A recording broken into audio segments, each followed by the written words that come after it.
number one.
Hello, ladies and gentlemen, and welcome back to Haverford Sports Media. My name is Jack Volsky. I'm joined alongside Jack Keaveney. Tonight, Sir. your Haverford Fords will take on the 2-6 Radnor Raptors. Now, the Fords are currently 5-3, coming off of 2 straight losses off of Springfield and then Ridley. 2 disappointing losses, but especially the Ridley game, we lost 14-0.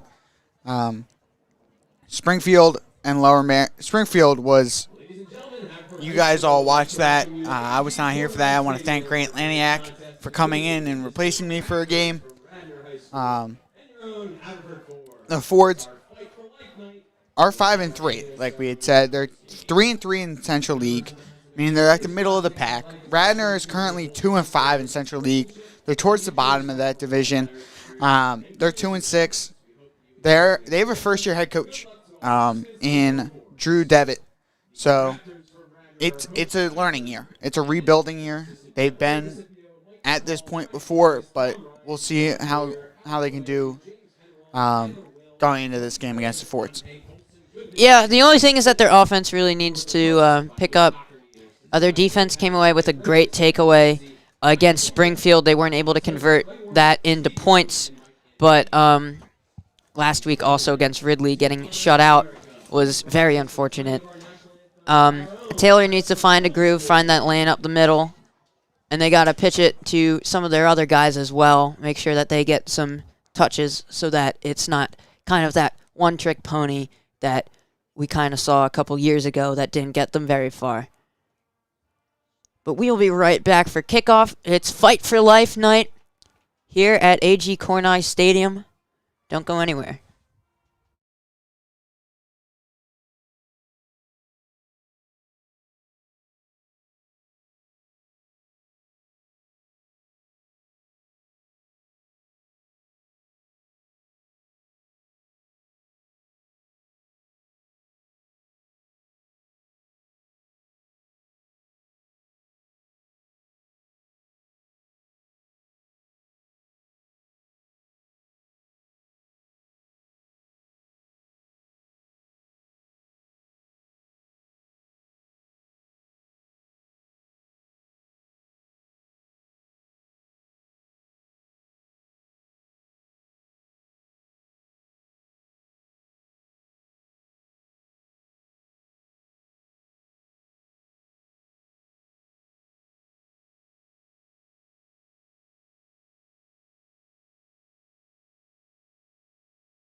And we're back with kickoff. Hopefully we'll get the camera up in just a few minutes. But the kick is away. It'll be Menares who takes it. He's going to go up the right hashes, try and find a line, but he can't quite get there. But he will make good yardage up to the 30. So the Fords have some decent field placement to start the opening drive. Again, their offense has sputtered out the past couple of weeks. And they're looking to flip the script on last week with an offensive output that will kind of put them back into the right space, the right mentality. And they're going to start with Old Faithful handed up the middle. Taylor's going to fight all he can. It's about 2 yards.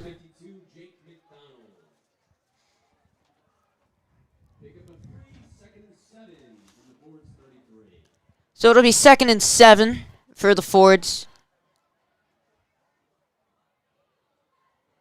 Kilpatrick gets his signal.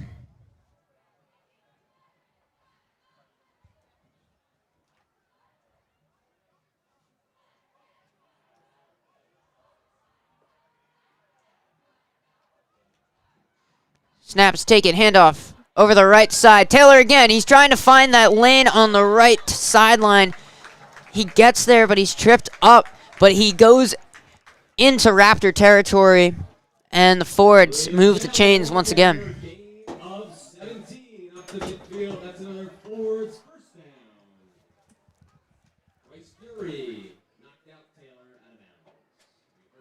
Tried to turn that corner there on the last play, just a little bit too late. Is able to get a lot of yardage. They're going to spot the ball right at midfield. And that's where he stepped out. The Fords go back into the wing tee. Kilpatrick under center. Klein goes in motion to his left. Snap's taken. They're going to send Taylor that way. He pushes forward, dragging defenders with him up for about a 7 or 8 yards.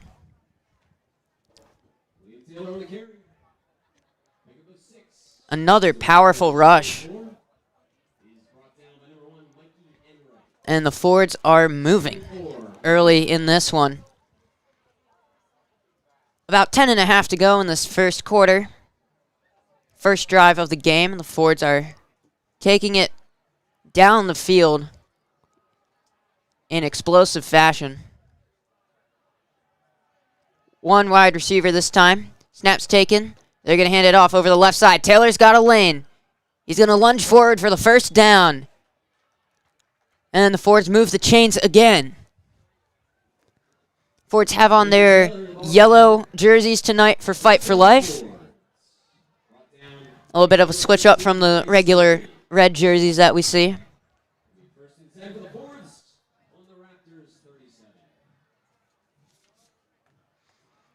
Inside the 40 now. Fords offensive push. Keeps going. Snap taken. They're going to... flag thrown. They tried to pitch it out to Nils McCallion on the right side. False start on Haverford. So that's going to go back 5 yards. So unfortunate 1st and 15.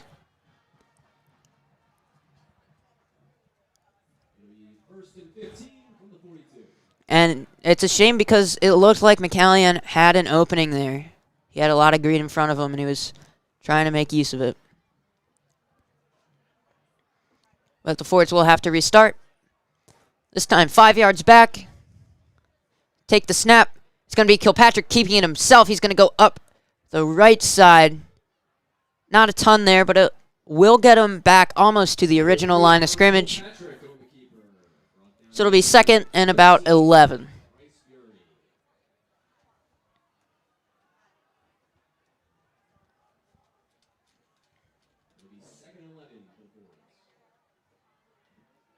Taylor once again lined up in the backfield behind the 2 wingbacks. Snap is taken. He's going to go over the left tackle. Trying to find a lane there. He keeps pushing, but it's not going to be enough for the first down. It's going to go to 3rd and long.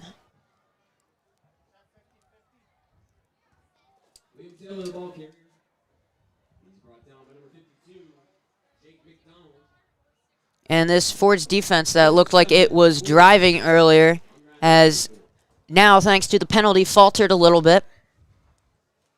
And making it a 3rd and 7 on about the 35.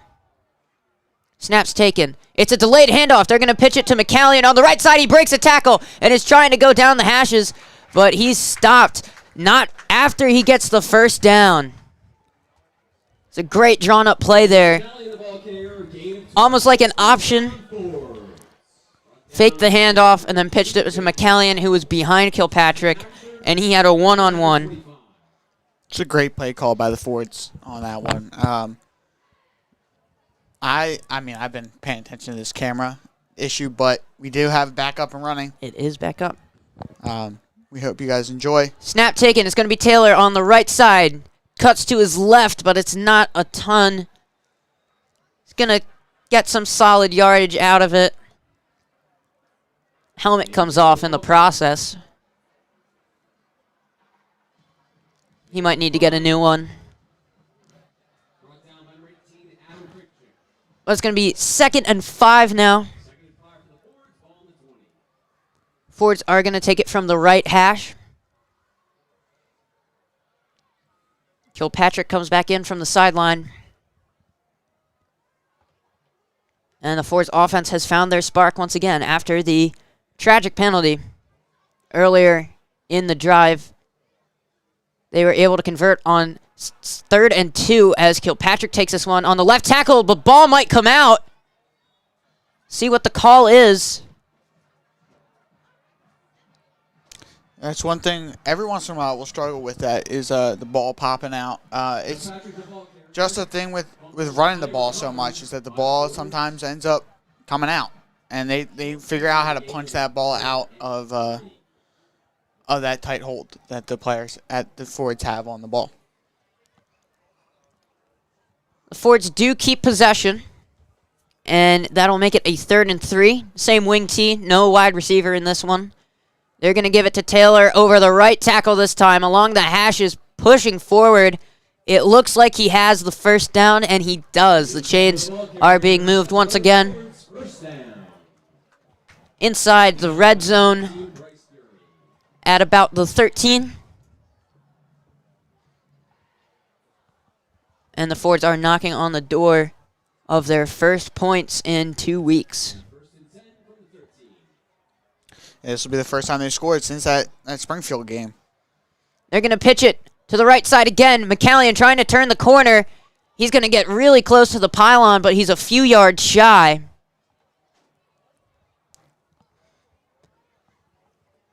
Short of the first down as well, so it'll be 3rd and 1 from about the 4. 2nd and 1, Jack. Second and 1. I can count.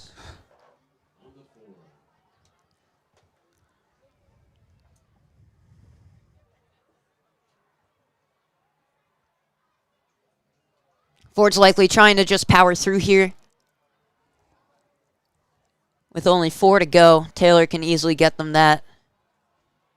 See if they try and draw something up here, though. Taylor takes it to the left side, bounces off a defender, and finds a lane for the touchdown. And the Fords go up for the first time in what is, I think, 6 quarters of football.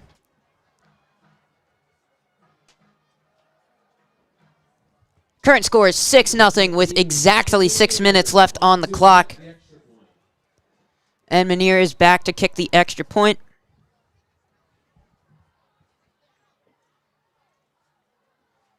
Kick is up. And it is good.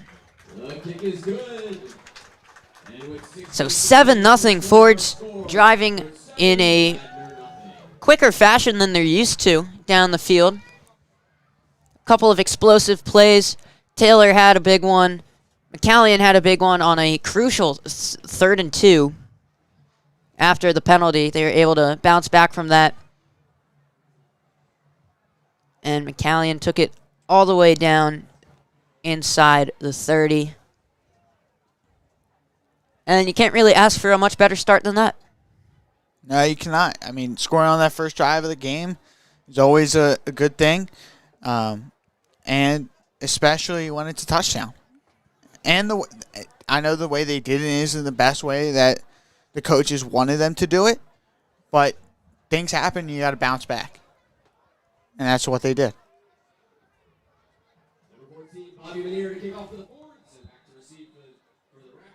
Manier is back to kick off.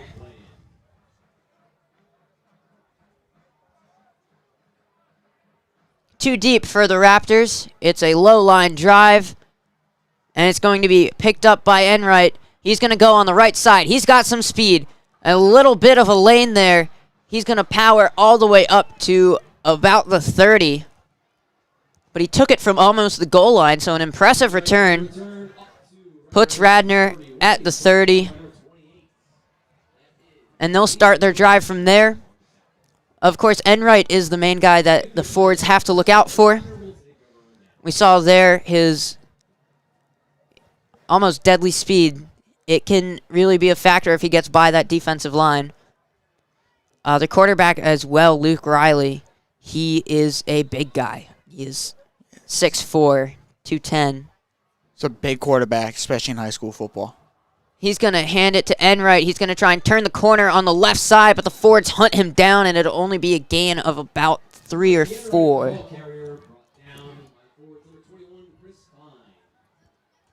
Be a gain of 3 there, Jack. Enright tried to get to the outside there. Ford's defense picked him up real quick and was able to bring him down pretty efficiently.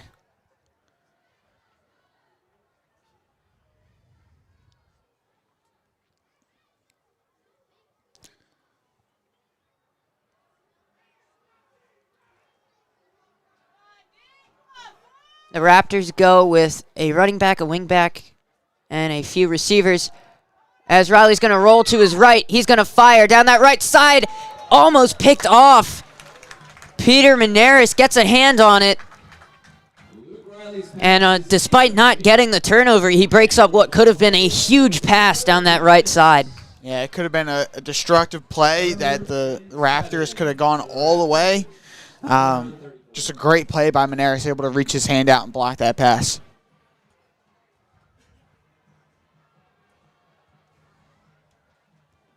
So this will be 3rd and 7.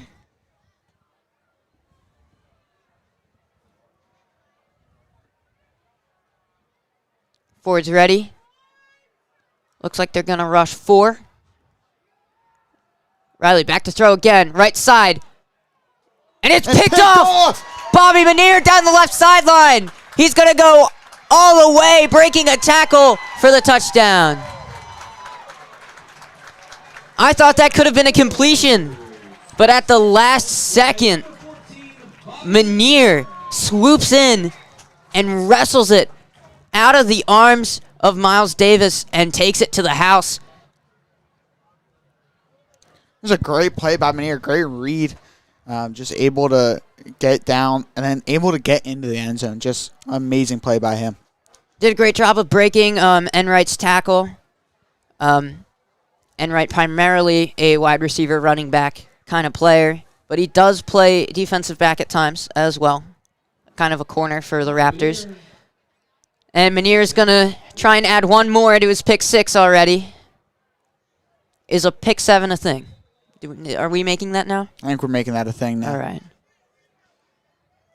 He better make this. Hey, don't jinx him. Kick is up. And it is off the upright. No good. So, unfortunately, not the pick 7. You jinxed him, Jack. I'm sorry, man. 47 to play in our first quarter. Our score, Haverford 13. But the Forwards already up 13-0 with just under 5 minutes to play. That ceremony will begin after the game. Right after the game ends. And please make sure you buy your 50-50 ticket. And Manier, who has worked hard enough already on that last defensive drive, has to go at it again with the kickoff. Families coping with the financial burden of fighting cancer. Every donated dollar goes directly to a family in need of assistance. The winner will be announced during the fourth quarter. You must be present to win, otherwise, up here we take the winnings. Manier's back. Goes over a few paces to line up the kick. It's another low line drive. It takes a hop at the 15. Enright's up with it. He's going to try and go up the middle. And he will be dragged down at about the 30 again. Ford's defense swallowed him up in a sea of yellow, which sounds a little bit odd, but special uniforms on tonight for Fight for Life. And the Fight for Life is to honor families and those who have dealt with cancer in their lives. We just want to take a minute and thank them for fighting and continue to fight. We love you. We support you. And the Haverford community is strong for you. Absolutely. It's amazing what the Fords are doing here, as here's a rush up the middle. They're going to stop him immediately. That defensive line doing what they do best. But I think the Haverford community is one of the best when it comes to supporting each other and bringing people together. It's what we do best. So the Fords stop the run for a gain of exactly 0. And the Raptors will have to go back to the drawing board on 2nd and 10. They're going to hand it off to Enright on the right side, trying to take that turn. He does along the numbers.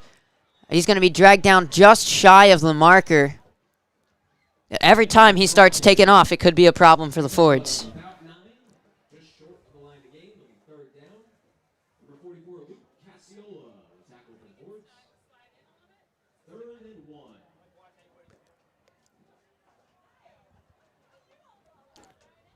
Cassiola on that tackle there. One of our great linebackers on this team.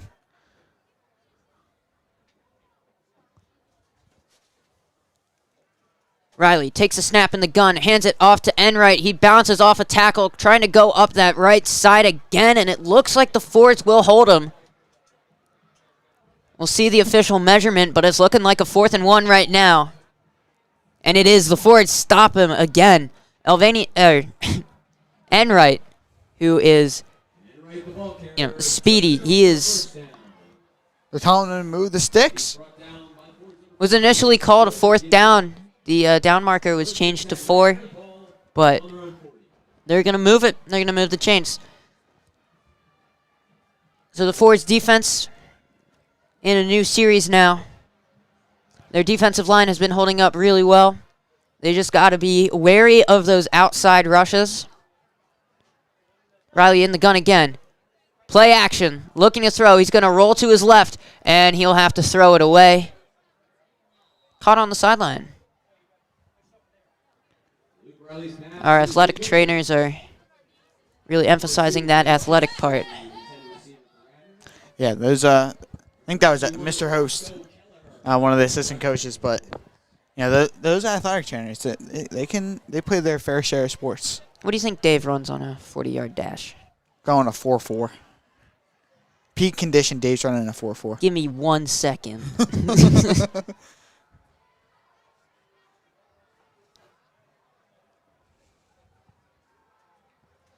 Snap taken, handoff, up the middle again, and stuffed. The Fords defensive line taking away Enright's biggest advantage, which is his speed. Just running into a brick wall out there, it looks like. So it'll be 3rd and 10.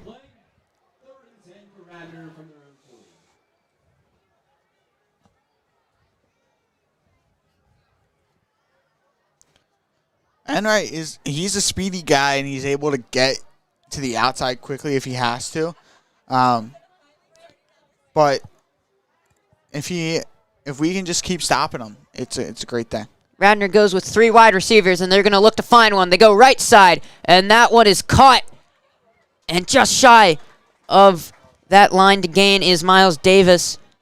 Broke a tackle, but they got him by the ankles and stopped him short. So it'll be 4th and 2. They're going to call it 2 yards. And it looks like Radnor will go for it. They went for it before, and they were able to complete it. So I have faith that they'll be able to do it again. Their run game has been stopped with a lot of success by the Fords defensive line, but their air attack hasn't been too fruitful either with the interception on the last drive. But a timeout will be taken, and we will step away for a moment. Don't go anywhere. We have about a minute left to go in the first quarter. Fords up 13-0.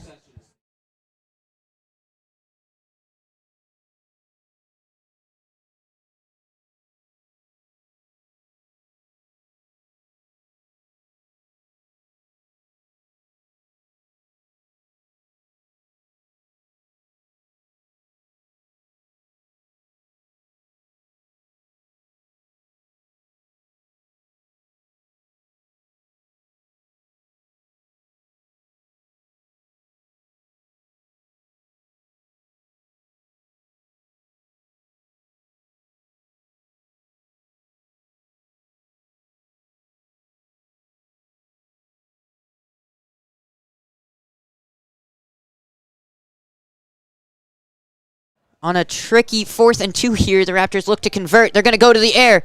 Right side, a little bit of separation, but Davis can't quite get there.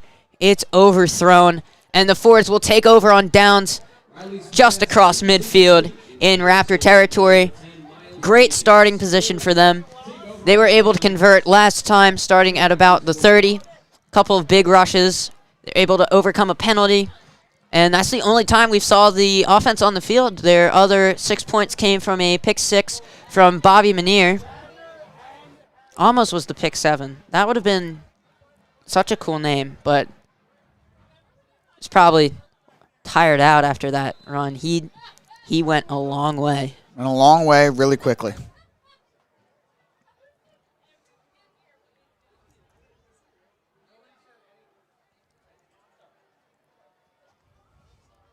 Wing T again. Man in motion. But they're going to give it to Taylor. He gets dragged down after a sizable gain.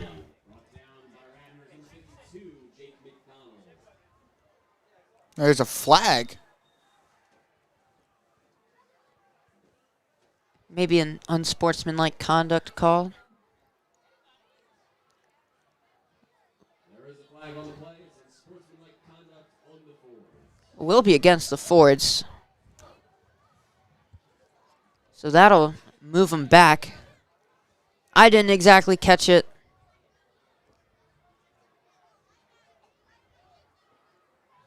And they're going to go a long way back. I think that's a 15-yarder. I don't even have that on my thing. Second and 22. We don't have. All right. Well, we'll update it after the Ford's next play. Hopefully they move in the right direction. And they go with the option to McCallion again. He is going to go the right direction and bring it all the way up to about the original line of scrimmage at the 50.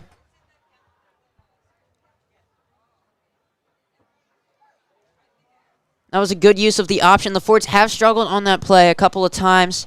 They did against Strathaven especially. They were able to execute it there, and McCallion, again on that right side, he has been quite a weapon for the Fords in this one so far. We've seen what he can do across multiple games, but They're moving the ball back again. Back down to the 40.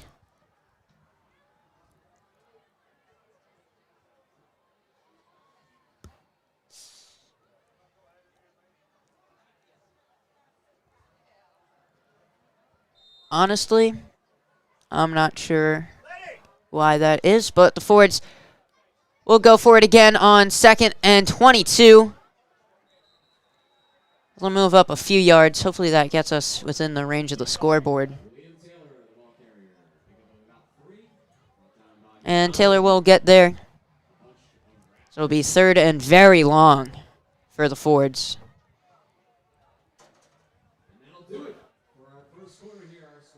That'll end the first half. The Fords facing a daunting 3rd and 19 after an unsportsmanlike penalty unsportsmanlike conduct penalty. Moved them back 15 yards. And they're looking to add a 3rd touchdown on the board at the start of the second half, or second quarter. God, I'm all over the place today. Don't go anywhere.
And we are back with some second quarter action. Fords on a 3rd and 18 now. There's motion in the backfield. Kilpatrick's going to roll to his right. He's going to fire down the field. Just a bit too high. I believe he was looking for Klein down the right side. To me, it might have been Manier. Couldn't really tell. Still trying to see the number. So it'll be 4th and very long. They'll punt it away. Oh, it's Henriez. Henriez. We were both wrong. Look at that.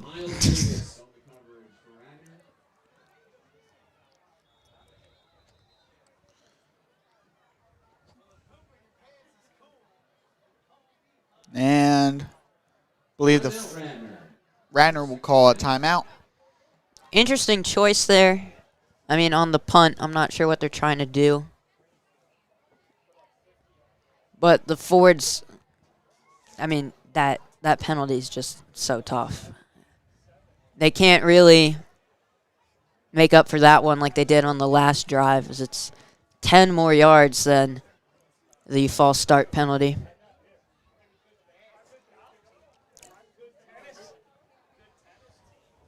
But either way, they're going to have to kick it downfield. Tonight's paid attendance, 1,128 patrons. Thank you for supporting tonight's Fight for Life game. And Bobby Manier will be just past the 30.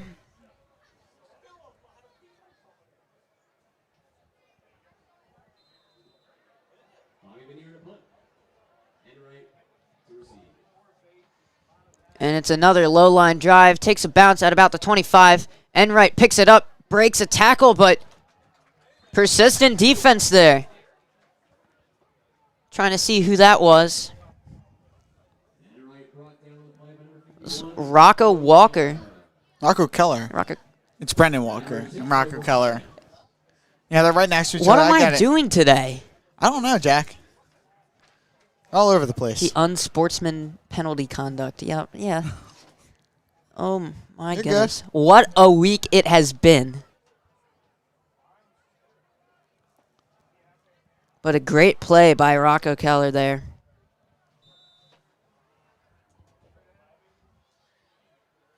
In the gun, handoff, up the middle. Ford's defensive line not letting anything through. Mikey Enright on the carry. Again brought down by number 51, Rocco Keller. There's just a wall between the hashes right now. No game on the play. Second and 10.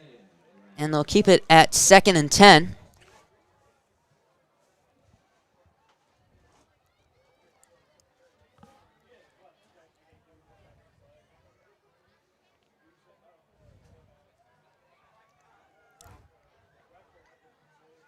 Riley in the gun again. He's got 3 wide receivers, 1 tight end, 1 running back to his right. And he's going to give it to the running back. It's Enright again. Gets a little bit of space. Big hit. But he powers through for a couple more yards. Still short of the first down. It'll be 3rd and about. I'm going to call it 1 yard. Big play for the Fords coming up.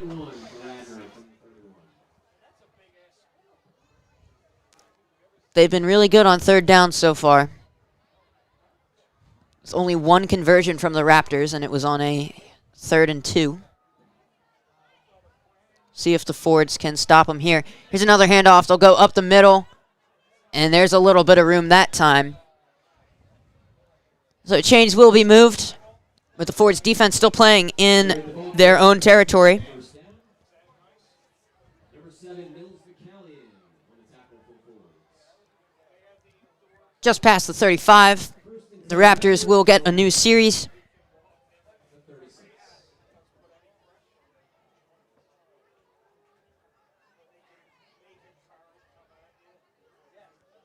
Riley takes a snap, play action, looking to throw, downfield, caught! What a catch! Down by the 40. Believe that was Kilpatrick in coverage. Luke Riley's pass is ruled incomplete. Play. They're going to rule it incomplete. If we look there at the almost catch, he went over the defender. Manier in the coverage there. I mean, these Radnor receivers are tall. There's some tall guys out there. Compared to our guys who aren't the tallest guys, but they're a feisty bunch out there. So it will be 2nd and 10. That was a beautiful play, though, despite the incompletion. As now, that's going to be a tackle for loss, although a penalty there. Probably a face mask, as Enright will be dragged down behind the line of scrimmage. But it's probably going to be moved forward. Brought down number 23, Liam Taylor on the play. There's a flag. It's going to be a personal foul against the Fords. Most likely a face mask. That'll be a 15-yard penalty. And that'll be a 1st down for the Raptors. It was called a face mask. Penalties are really killing the Fords.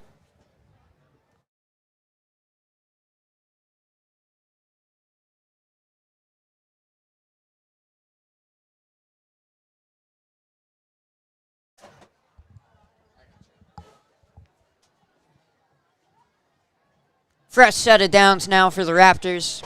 They're going to start just shy of midfield. Motion in the backfield. They're going to have nobody there besides Riley, so looking for an air attack.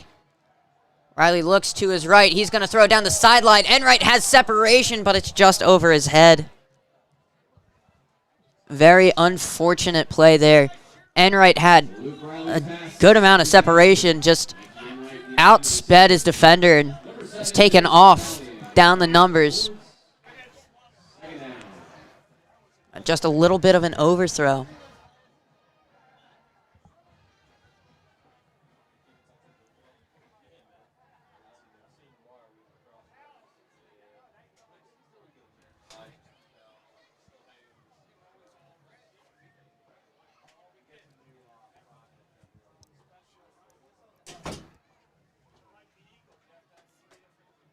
Three wide outs again.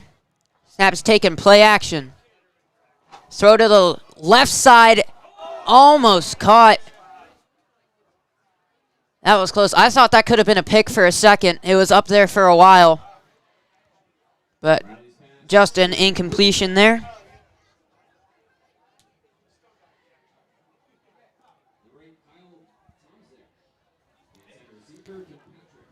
Tomzek on the target.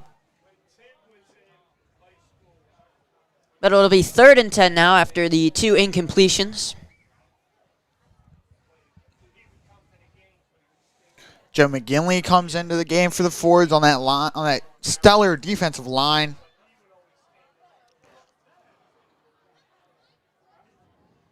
The Fords have been great at defending both the pass and the run. And here comes that defensive line. Riley under pressure, rolls to his left. He's going to have to throw it away, but he finds a receiver and he's got a first down. Ryan Chess making the catch on a frantic throw. He finds a little bit of space. And the Raptors convert on a 3rd and 10.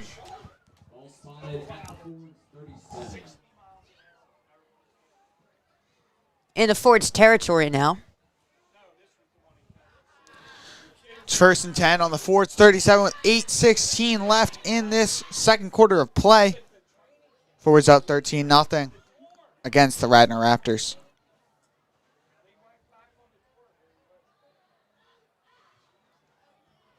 Riley in the gun once again. He's got 3 receivers, a tight end, and a running back to his left. Takes a snap on the left hash. He's going to hand it off to Enright. He gets stuffed at the line once again. And as fast as Enright is, he doesn't have anywhere to put that speed as the defensive line just swallows him up. Yeah, this defensive line's been stellar this game. Enright was able to break away for a little bit, but he just gets stopped by this secondary and those linebackers, too.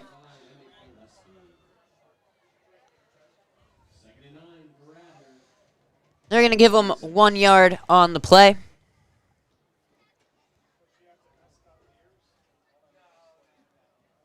And even though the Raptors are driving, I think the Fords defense has held up extremely well. I think definitely more so against the run. Their pass rush has been amazing, but their defensive backs have been doing work as well.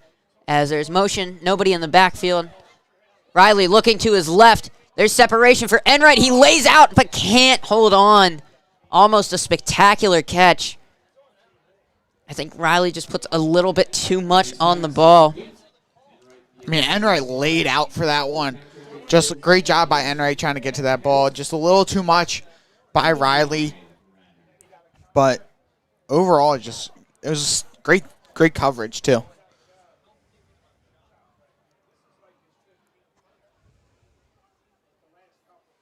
So 3rd and 9. This is not the first 3rd and long that the Fords defense has faced so far. Last time the Raptors got off a hectic pass, but it was right on the money and they were able to convert. As here comes the pass rush again. They're going to look to Enright, but it is just not there. A little bit off target, and it'll be 4th and 9. Pass incomplete. Riley is talking to the head coach. First-year head coach. Yeah, going back to last year, the Fords won 40-3 against this Radnor Raptors team at Radnor. It was their senior night, too, I do have to add, which is just a brutal loss on senior night to a Fords team that ended up going 11-2 and ended up being Central League champs as well. And they're going to go for it on 3rd and 9 at about the 35. Riley takes a snap, looking to pass once again. Here comes that pass rush. He throws over the middle, complete. And they're going to see where they spot him, but it's looking like a first down right now. Yeah, they're moving those chains. Blaine with the slant route. Pickup of 9, brutal for the Fords. So 4th and 9 is not always so easily converted. So some of the games that the Raptors have played recently, they lost to Springfield as well, 14-50. Before that, they had lost to Garnet 14-49, just 2 back-to-back brutal losses. They have also lost to Pencrest 7-33. And then before that, they haven't gotten a win since week 3, where they blew out Conestoga. Here's Riley again, right side. He's got, who's that? Davis wide open. Took me a second. And he's making his way towards the pylon. Broke a couple tackles there. He's going to be just shy. Saw the one. I thought that was Enright at first. And then there was a 0 after it. It's called a 10 most places. First and goal for the Raptors.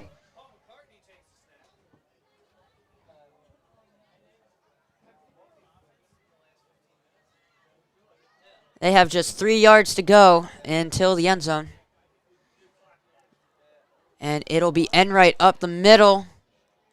Looks like he's just going to be a yard or 2 short. That defensive line still holding up. Enright, the ball carrier. Short of the goal line, brought down by the Fords number 44, Luke Cassiola. Cassiola, just a great stop there. He's gotten a couple tackles in this game already, and he's great in coverage as well. So the Forts hold Enright to no gain.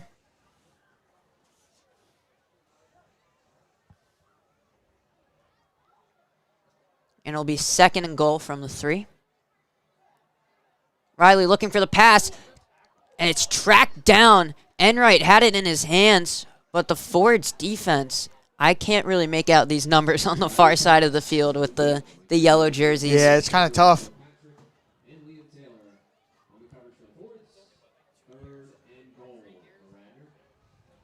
Heard over the PA system, it was Kilpatrick and Taylor kind of tracking down that pass. So 3rd and 3 now. Ford's defense tenacious as ever.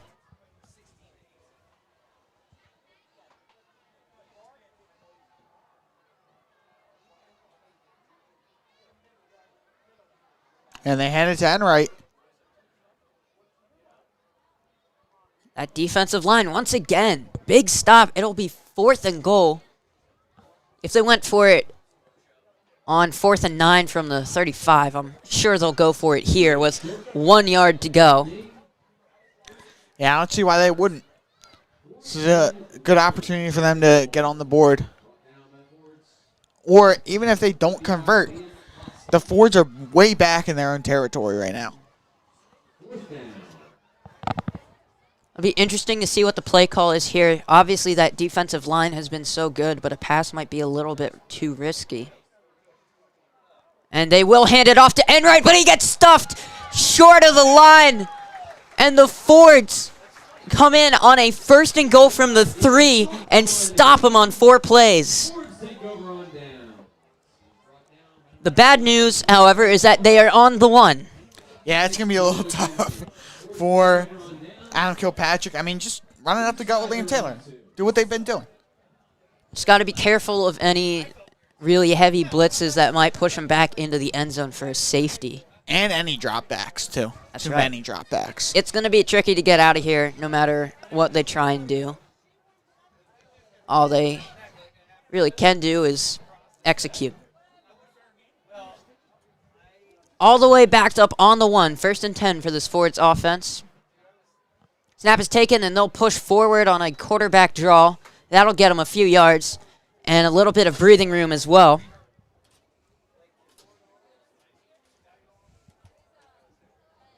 Gain of 3 there. I mean, just a great draw. Great play call right there. Kilpatrick under center once again. And there will be looking like a false. No, it's offsides on Radnor. So the Fords will move up another 5 yards, and it's a good start to the drive that started all the way back on the 1.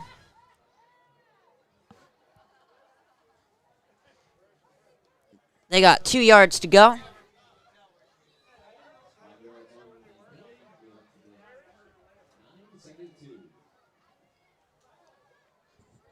Fords have just about 3.5 minutes to get something going here, as here's Taylor powering his way up the middle once again. His helmet came off. That's the second time his helmets came off. He uses that helmet to bulldoze his way through, so it's an important piece of equipment that he uses, and it also protects that smart head of his. So he's going to come out of the game for a couple plays, but it'll be a 1st and 10 for the Fords. 3:20 to go. You're going to take it from the 20 now.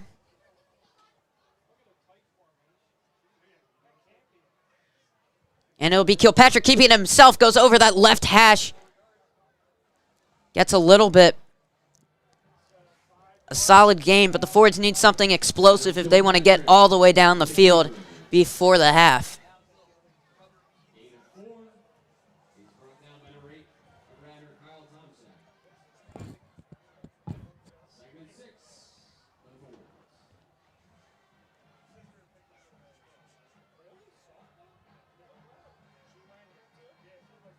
Snap taken. It's going to be handed off. Taylor this time up the left side. Powers through. I mean, just spectacular what he can do after contact. He picks up another 1st down. And the Fords keep rolling with under 2.5 to play now. Doc's got to use his timeouts very wisely. The Fords just keep going. No huddle. They're going to pitch it to the right side. McCallion takes a cut. Makes that turn and goes up close to the sticks. He's going to be a couple yards short. But a good play nonetheless. McCallion's been very productive in this game. They've utilized him a little bit more than usual. And he's got a lot of numbers to back it up as well. yeah, it'll be a 2nd and 1 when we come back in just a few seconds.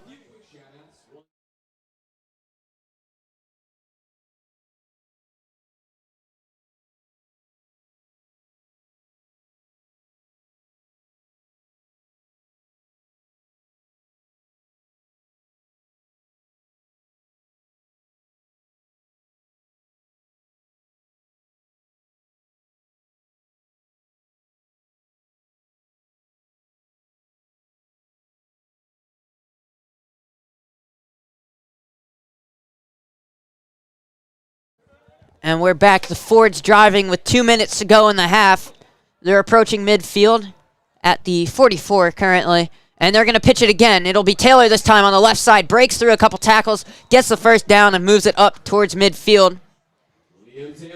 And the Fords just got to keep going. Under 2 minutes now.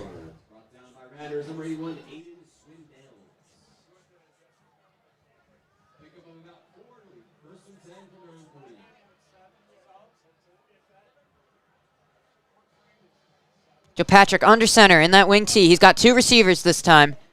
He's going to take it himself. Fakes the handoff to Taylor, and he has a line on that outside. Going to go up the right side. He's brought down by Enright after a gain of, let's call it 8.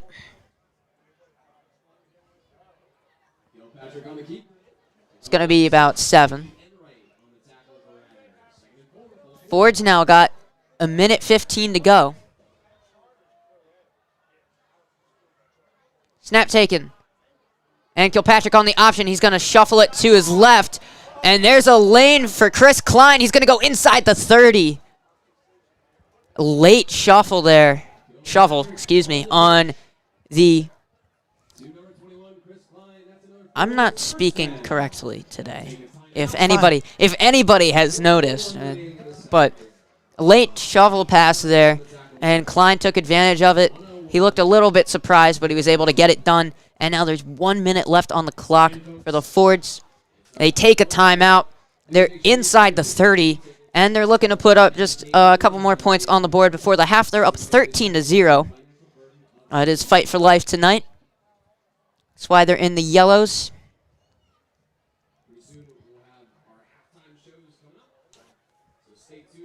It's looking at least like 3 right now for them, but they got to keep pushing.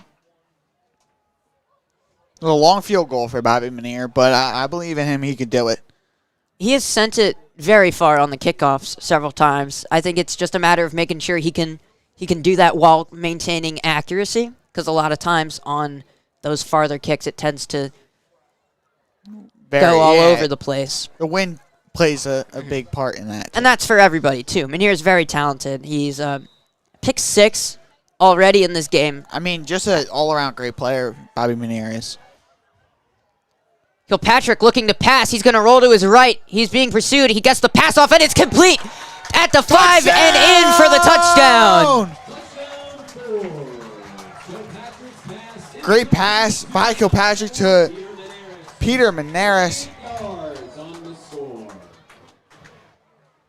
What a play. From 30 yards out, an absolute strike. Caught at about the 10, and Maneras just found some space. It was a one-on-one, and he got that line on the right side, turned that corner, and found the pylon. And the Fords are up now 19-0. They can make it 20 here with the field goal, or the extra point. It's up and good, so the Fords 20-0 with just under a minute to play. First pass of the game from this Fords offense, and it was a big one. Definitely caught the defense off guard. Yeah, it's not something we do very often. Kilpatrick just showed his throwing ability, which is a great thing for him to be able to show off here later in the season. Let's the players let's use these wide receivers out. Like, we have to.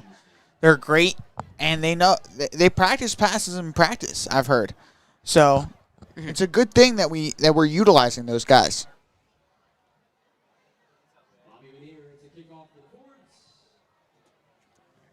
I mean, that was just a great pass. He was scrambling to his right. It was a really tough throw to make. Trying to see what Manier's route was here. Threw on the broadcast on my phone, went back a little bit.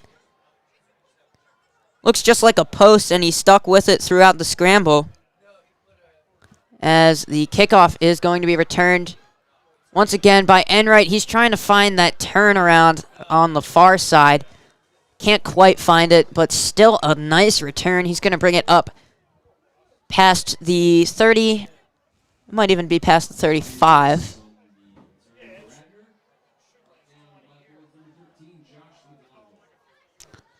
McGonigal on that tackle there. Just great special teamers. Also the backup quarterback for Kilpatrick. We've already seen him in on one play. Excellent player, Josh McGonigal is. Great St. Denis product right there. First and 10 for the Raptors. They brought it all the way up to the 37. And they are scoreless here. They brought it within the 3 on a first and goal. As Riley looks to the air, he's going to go forward himself, but the defensive line gets to him first. And that'll be the first sack of the game for the Fords defense.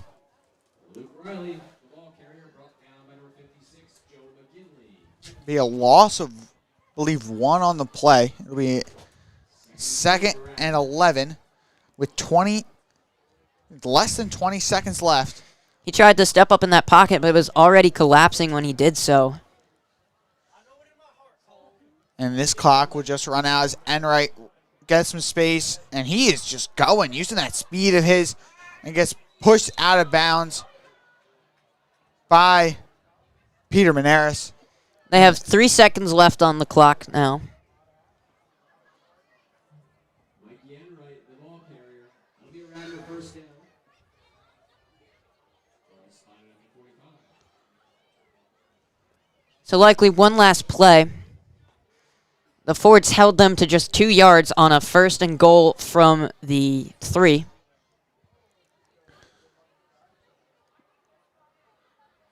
But the Raptors have come up with some sneaky conversions on 3rd and 4th down.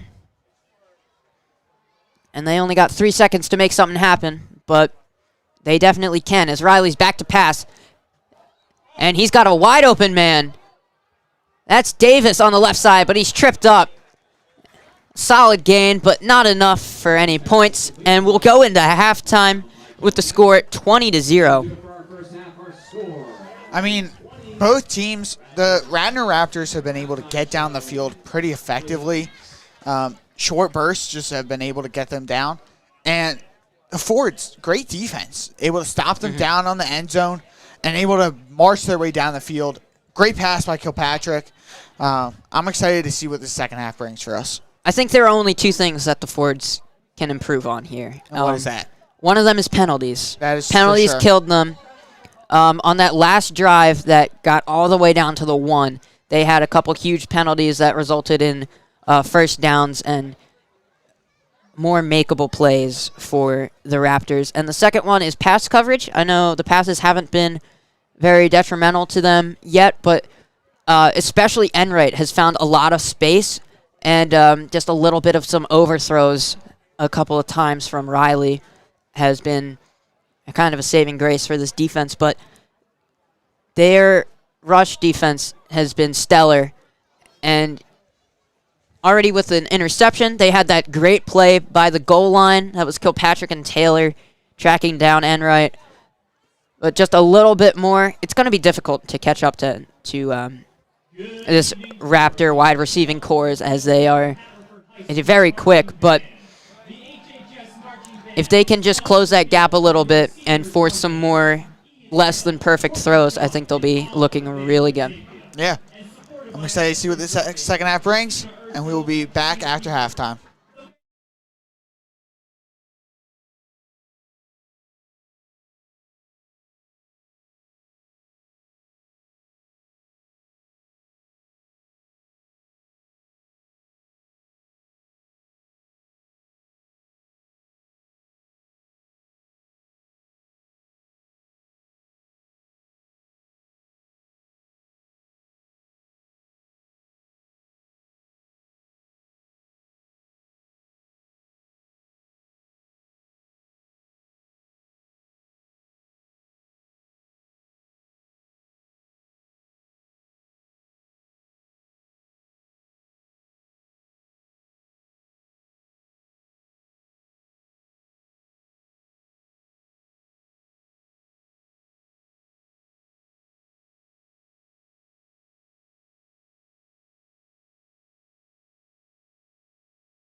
The Raptors will start with the ball in the second half. Started off with a rush, only gain a few on the play. Ford's up 20-0.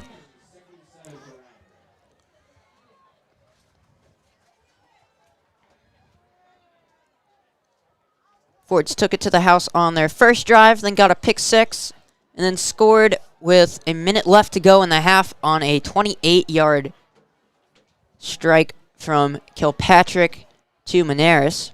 As Riley takes a snap, hands it off to Enright, tries to go over the left tackle, but he'll be stopped very shortly thereafter, and it'll be another small gain. It's going to be 3rd and 5. Ford's rush defense has been spectacular so far.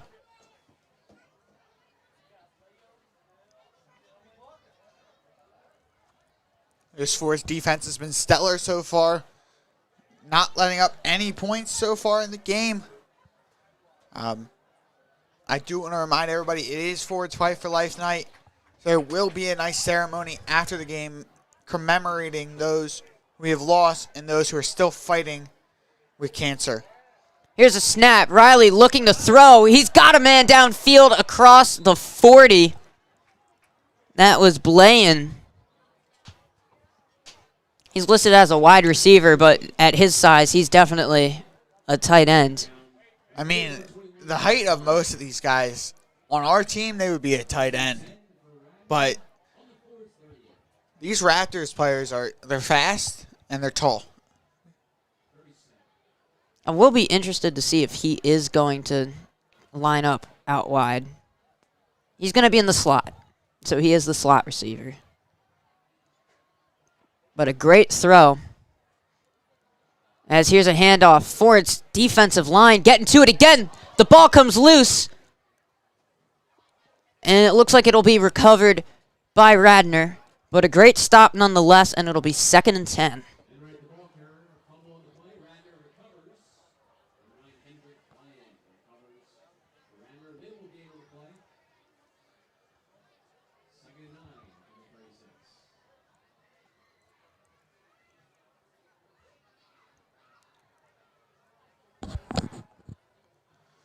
This Ford's defensive line is an absolute just unit.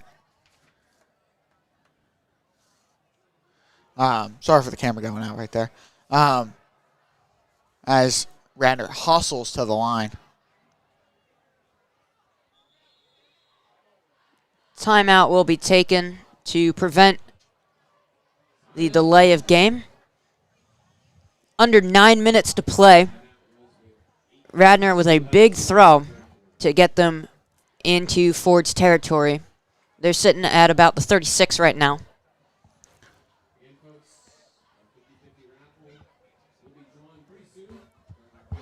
This Radnor Raptors team has done a stellar job at getting themselves down the field.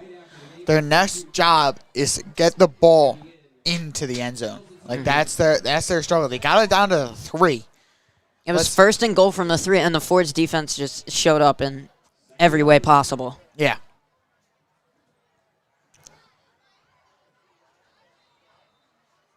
Riley in the gun again. Hasn't played much from under center. He's got motion to his right and now to his left as Enright goes into the slot. He's going to take the snap, looks to throw. He's going to go left side, caught at the hashes, and spinning down towards the far side of the field is Aiden Swindles. Another good throw over the middle. That's 2 on the drive. And it looks like Riley has gotten his accuracy down a little bit more tonight. He had a couple of overthrows in the first half. And he's made 2 spectacular throws on this drive. He's got 2 backs this time. 2 wideouts. And it'll go to Enright as he plunges through the line. But that secondary will catch up to him. Those linebackers not giving him anything else. One of the better runs up the middle he's had, though, is the defensive line has stood him up time and time again. Yeah, defensive line for the Fords is just, like I said, a unit, and they're able to move together, get into that backfield of their opponent, and just take them down.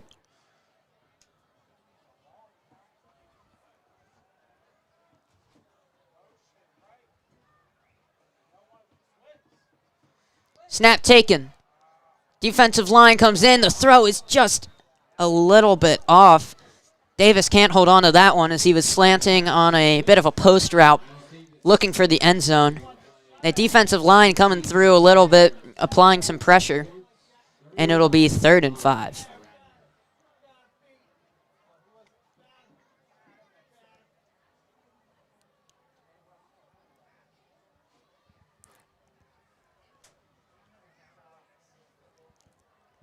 Riley's got Enright to his right. Fortso blitz. Pass to the right side. And it was a little bit too far. A bit probably on a different page than Blaine was. He was going towards that back pylon, but had to make a bit of a move, and the ball sailed over his head. So it'll be 4th and 5. Likely going to go for it here. And they're so close. Might as well go for the touchdown here, or just go for those 5 yards and get the first down.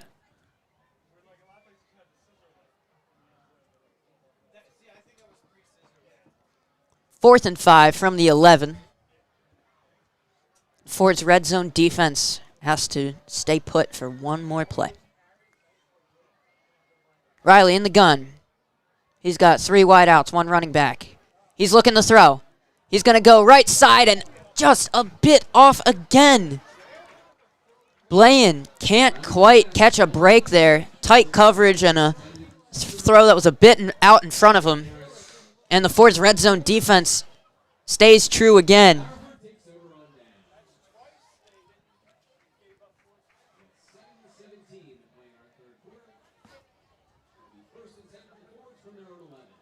So it'll be 1st and 10 for the Fords. They're starting on the 11. There's about 7 minutes and 17 seconds left in this ball game, or in this 3rd quarter. There's still a whole nother quarter to play of football. Let's see what this Fords offense can do. They're already up 20. A score here would still be huge. But they have a long ways to go. As here's a handoff to Taylor. He's going to go up the left side. Breaks a couple tackles. Still going. And he's brought down eventually with a nice gain. There's a flag thrown as Taylor was kind of having a bit of a fight with one of the defenders. That might have been Enright.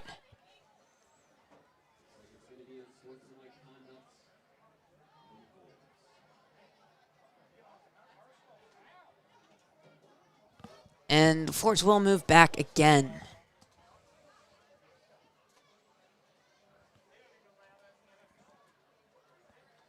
That might go all the way back to the 1.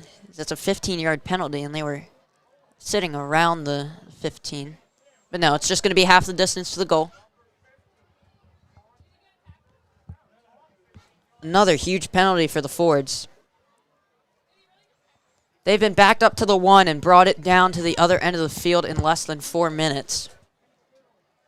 But they're at a 2nd and 13.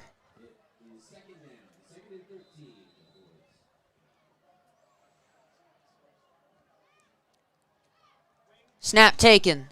They're going to hand it off again to Taylor. He only has a few yards there as he is grabbed by the ankles and brought down just in front of the line of scrimmage. He's going to lay out for about 3 yards. It'll be 3rd and 10.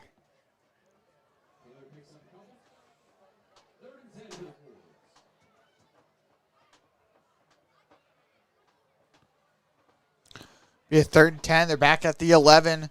We'll see what they can do here with 6:30, with about 6:25 left to play.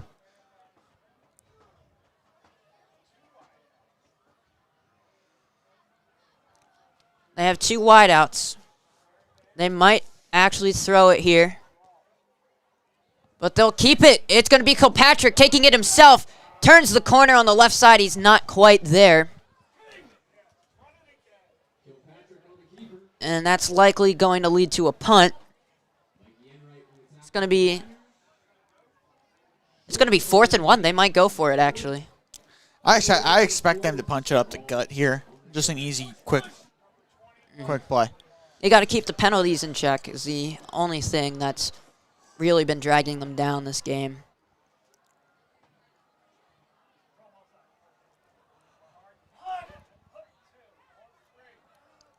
That's not to say I'm complaining about a 20-point lead, though. So here is the handoff. It's going to go over the right tackle, and there's a first down for Taylor. They convert on 4th and 1. William Taylor, the ball carrier. First down, Fords. Number 10, Miles Davis. And the tackle for Radnor.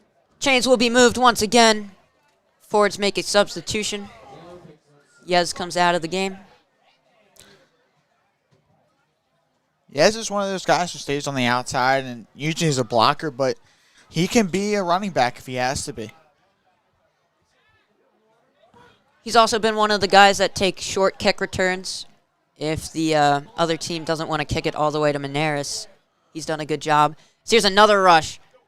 Powering through. I mean, there's no other way to say it besides physical running is, I mean, Taylor just runs into the defensive line and then keeps going. It'll be a 2nd and 1 here on the 36-yard line with 4:20 left in this 3rd quarter of play.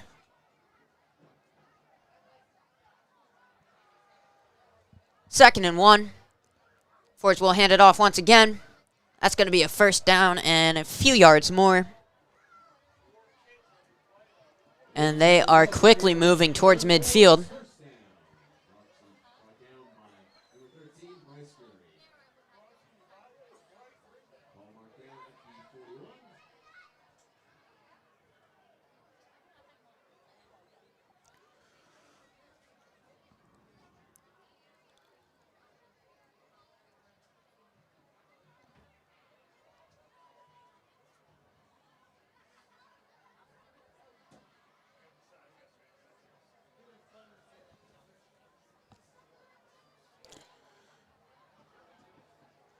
Past the 40 now.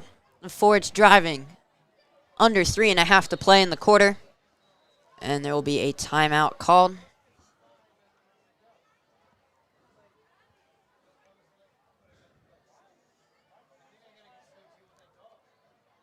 That's a penalty on the Fords. They're going to move back another 5.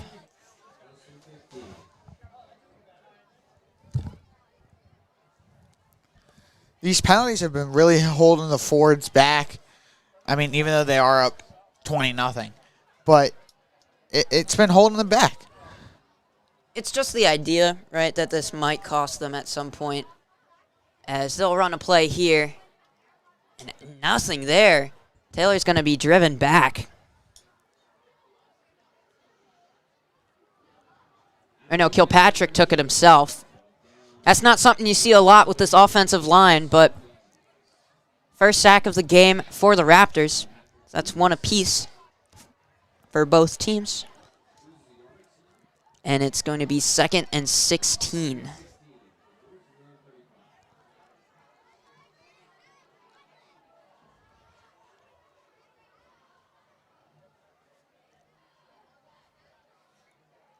Kilpatrick keeping himself again, tries to turn that corner on the right side. It's not going to be enough, so it'll be 3rd and probably 11 as he gets close to the original line of scrimmage. There we go, right on the money, 3rd and 11.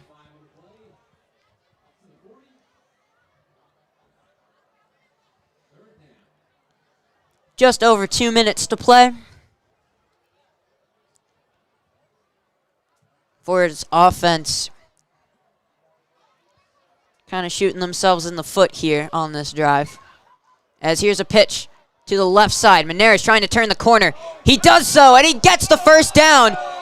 And a penalty flag flies as he's brought down by the back of his collar.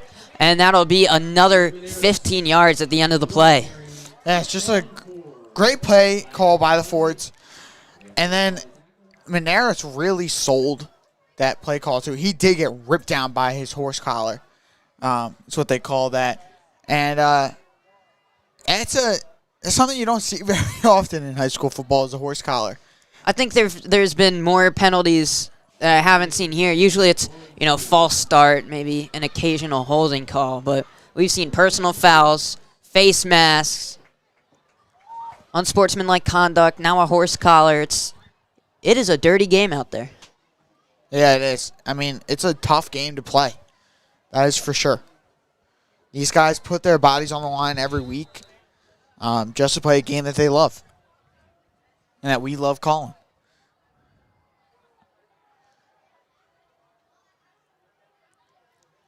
And here's a handoff to Taylor. He got swallowed up. Coming out of nowhere is Jake McDonald and stopping that play in its tracks.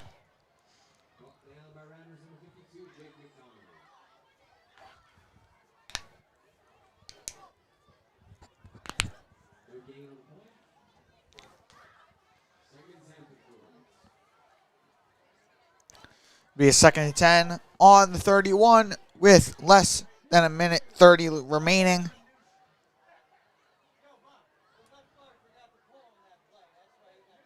Here's a snap. They'll hand it off. Taylor this time bumps off of a tackler, and he's going to dive forward.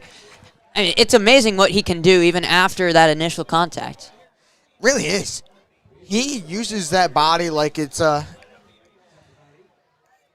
multiple eyes. He thinks he's a cat. That is actually kind of a good way to put it.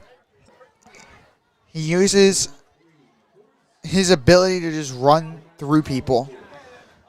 And he uses his body like he's got multiple lives. It's kind of funny. We got about half a minute left in the quarter. And they'll hand it off once again. Taylor pushing forward, and it looks like it'll be a first down. And it will be. So the Fords, they're either in the red zone or right on its doorstep. See where the measurement is, and it looks like that will be right at the 20. Might get one more play off before the end of the quarter. Or they might just let this one ride, and they're just going to let it run out. So they're going to trek all the way to the other 20 as the third quarter comes to a close. We'll be right back. Ford's driving. They're already up 20-0. Don't go anywhere.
And we're back with fourth quarter action.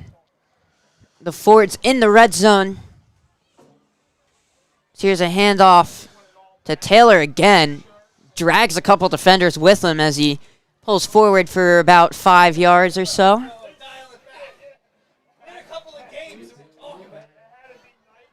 So it's going to be third and, let's see what they're going to call it. 3rd and 3.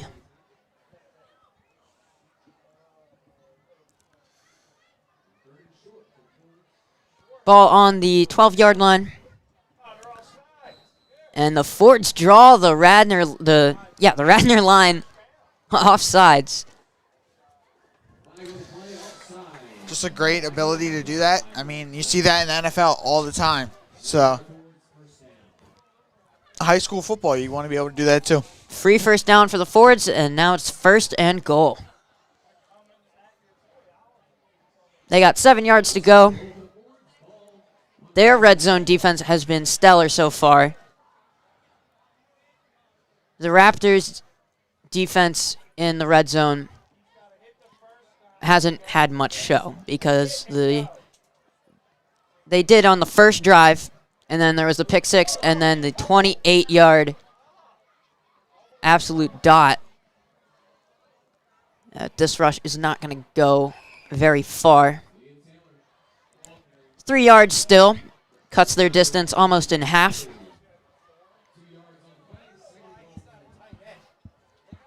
Be 2nd and goal here. On the 4 for the Fords. That same wing T formation. They're going to have motion. And that's going to go to Taylor. He finds a lane, dives for the end zone, looking for the call. Touchdown! What a play. And what an athletic showing from Taylor.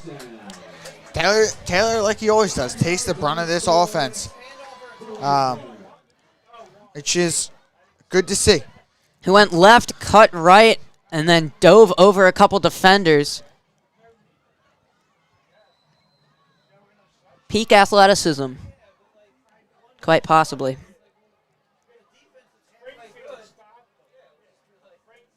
Timeout called. Just under 10 minutes to play in the game. Fort's up 26-0, looking to extend it by 1 point on the extra point. Once we come back, don't go anywhere.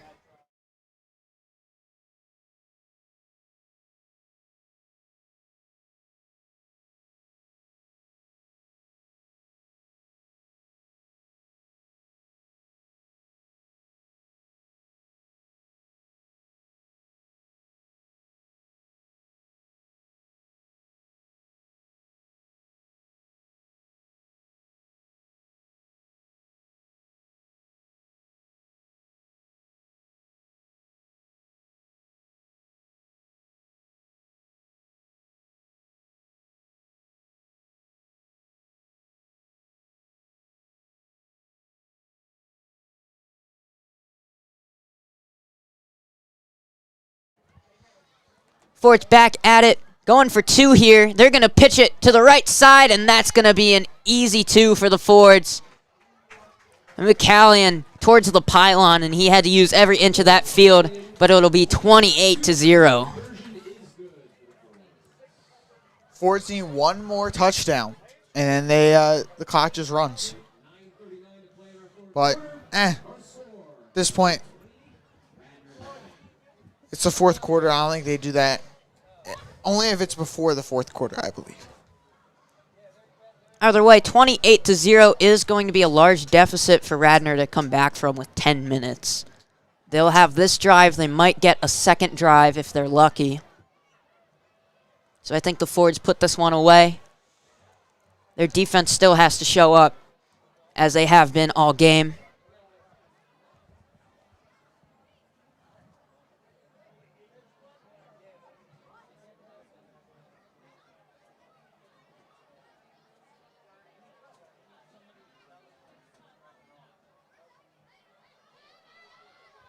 Looks like our camera froze for a second. We'll get that right back up as soon as we can. Manier back to kick.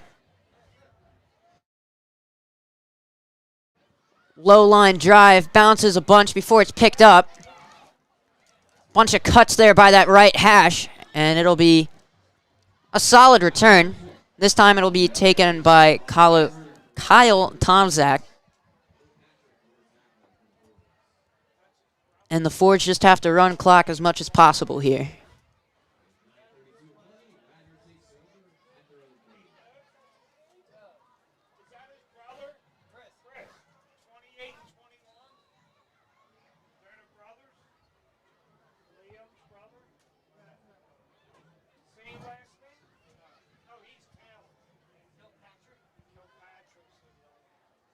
Riley and his offense are back on the field. He takes the snap, looks to throw. He's going left side, and he's got a wide open Enright who runs into a couple defenders by the sticks, but he'll power through.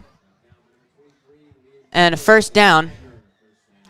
He's a bit slow to get up, had to stretch out one of his legs, but seems to be doing fine.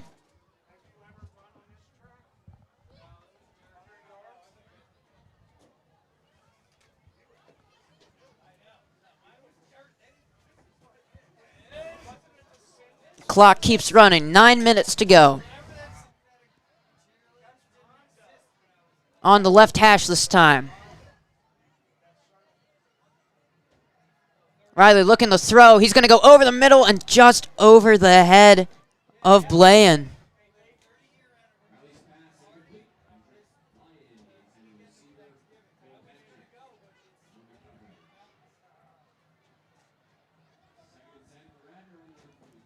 Another good look. A bit of separation, but just too high of a throw.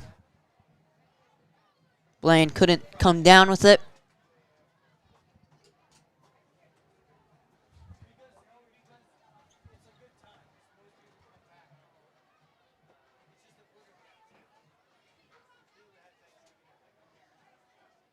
In the backfield is Kyle Tomzak, who's 5'5", next to the 6'4" quarterback, who airs one out down the right sideline, just a little bit too much on it.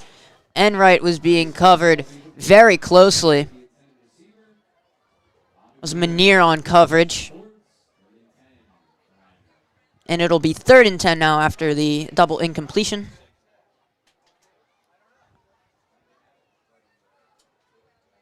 Ford's trying to bring this fight for life night to a close. Clock has not been running because of the passes.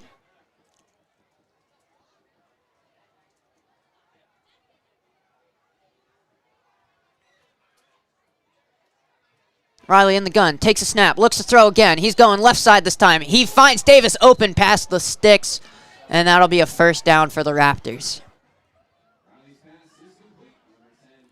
Caught on the numbers. And ball will be placed on the 44. So into Haverford territory. With a rolling clock this time.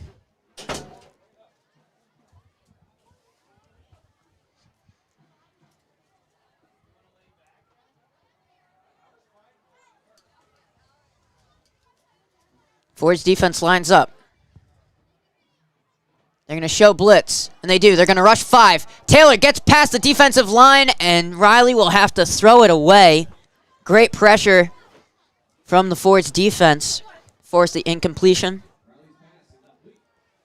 Radnor definitely trying to draw out as much time as they can by throwing the ball. Haverford blitz almost getting to him that time.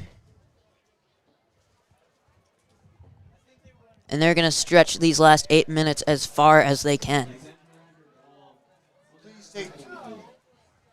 Please stay tuned, ladies and gentlemen, for the Fight for Life ceremony concluding tonight's game. Here's the snap. Looking left, throwing left. He's got Davis on the sideline. He cuts towards the numbers and slides down at about the 35. It's going to be, I think, a little bit shy of the first down.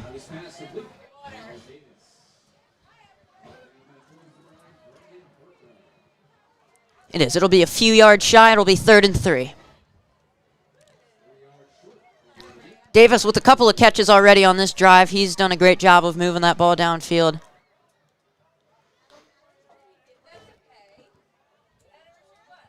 And the Raptors under 7.5 to play. Looking to get their first points on the board.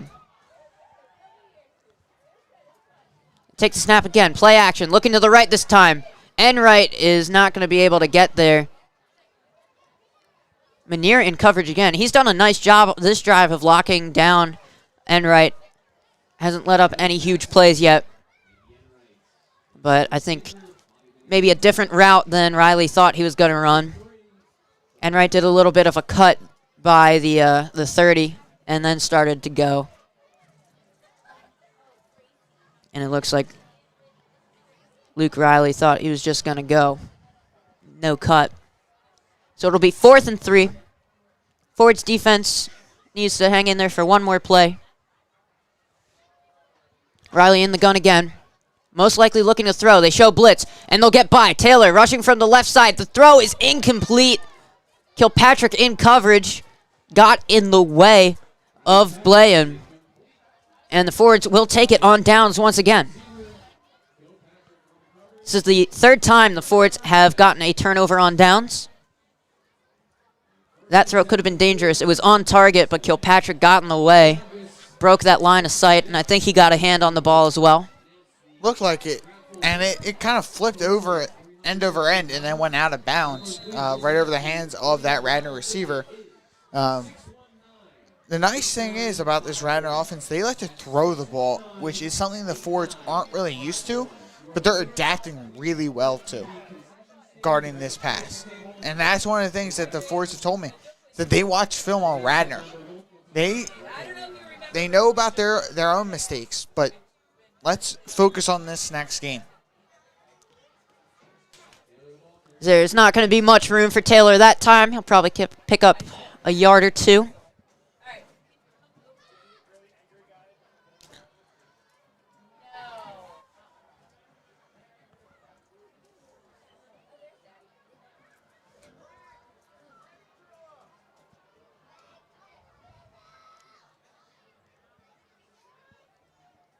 Second and 8. Ford's looking to take it. They'll have Kilpatrick keep it on the right side. Turns the corner. Bowls past the defender. Very physical play, and he'll grab that first down. Lowers his shoulder and powers past that secondary.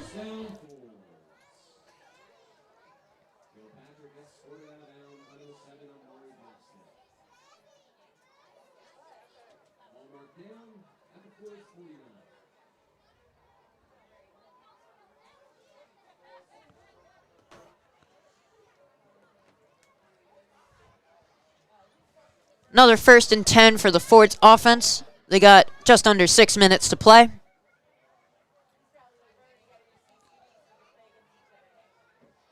Wing T once again, old reliable for them.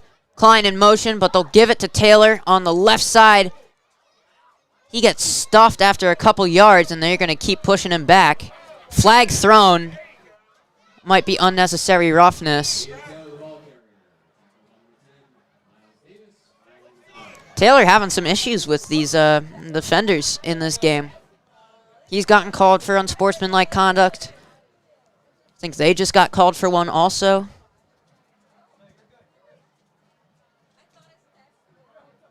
Yeah, it's been a technical game here. I mean, both teams are going up against each other, battling. So that's going to be 15 yards for the Fords. They move down the field into Raptor territory. And it is getting cold here. Yeah, it's getting a little frigid. Getting cold up here in the box.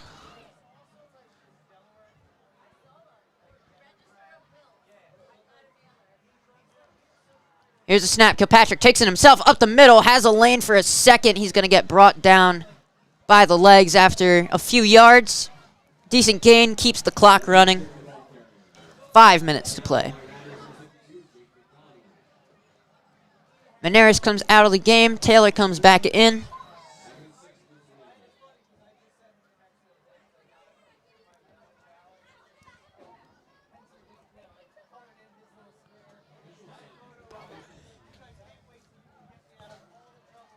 Timeout called by Radnor. We'll step away for a few moments. Just under 5 to play. The Fords up 28-0, and they're driving down the field as we speak. Don't go anywhere.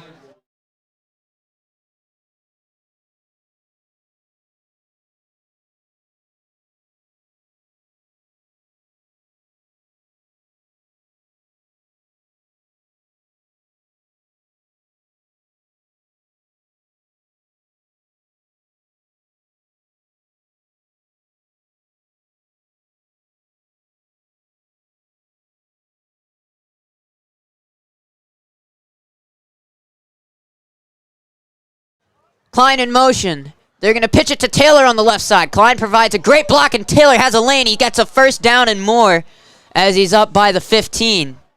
And here's another flag thrown. I don't know what's happening down on the field, but these two teams are not being friendly, and that's not what we want to see out of either of them. I think this is the most penalties the Fords have gotten the entire season in one game. This one's going to go against Radnor again, and it looks like it'll be half the distance to the goal since the Fords are, I think they're within 15 yards of the end zone.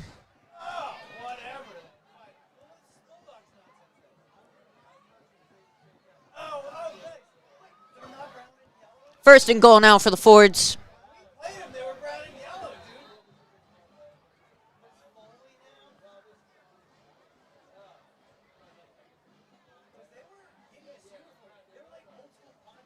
They'll take it at the 8 with the first and goal. Trying to put it over 30 points on the day. They're going to hand it off, and that's going to be Taylor taking it all the way. Bounces off of defenders all the way through.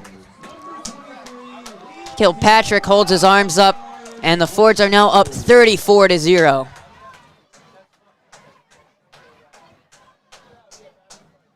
Just a great run by Taylor, right up the gut. Easy.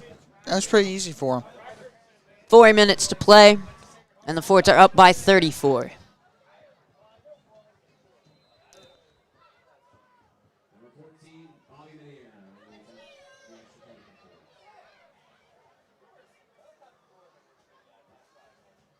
Kick is up, and it is good. So a 35-point lead now for the Fords.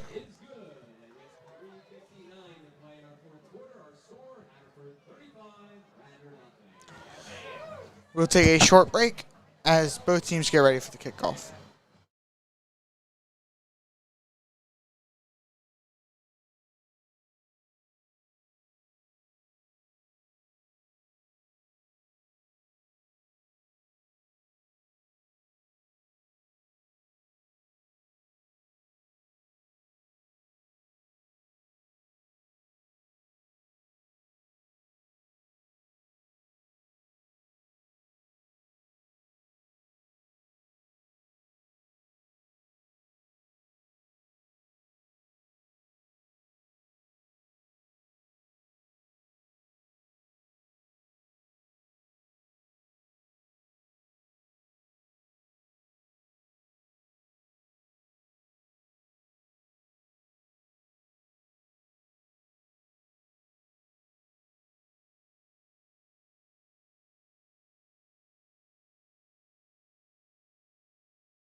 We're back now as the Fords will kick off after the 8-yard touchdown run by Liam Taylor.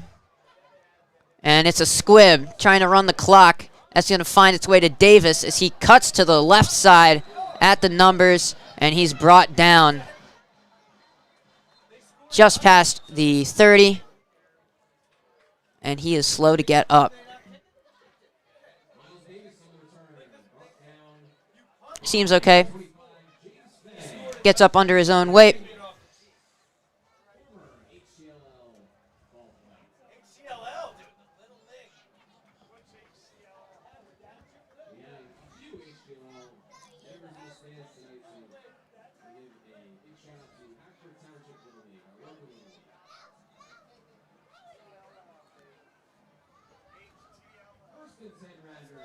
Radnor will take it at the 32. And they got 3 minutes and 45 seconds to do something special.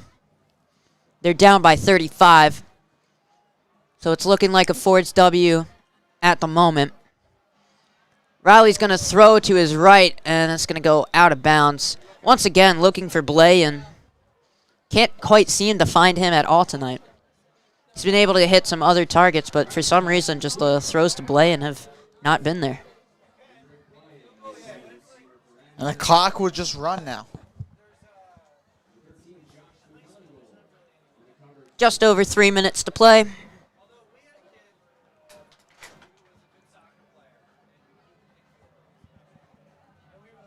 We have a Fight for Life ceremony after the game. As here's a snap to Riley. He's going to throw over the middle. Nobody there. It'll be 3rd and 10 as the clock keeps rolling. And into the game comes Ryan Benacasa, HSM's own.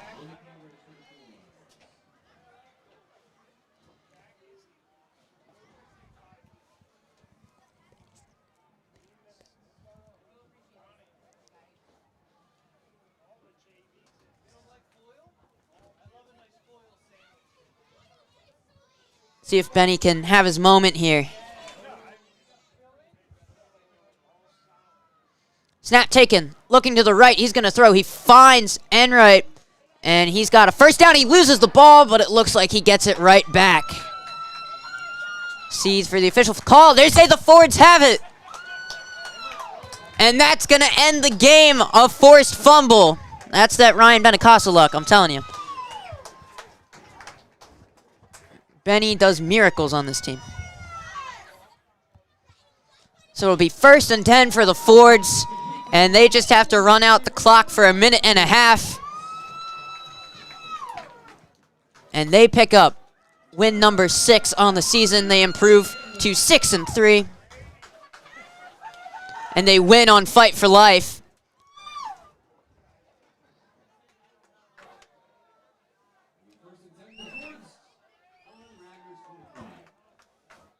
Huge, huge play there.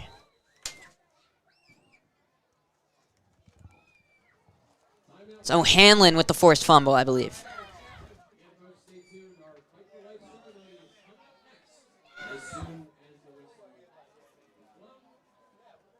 1:09 on the clock as we're set to start this final drive.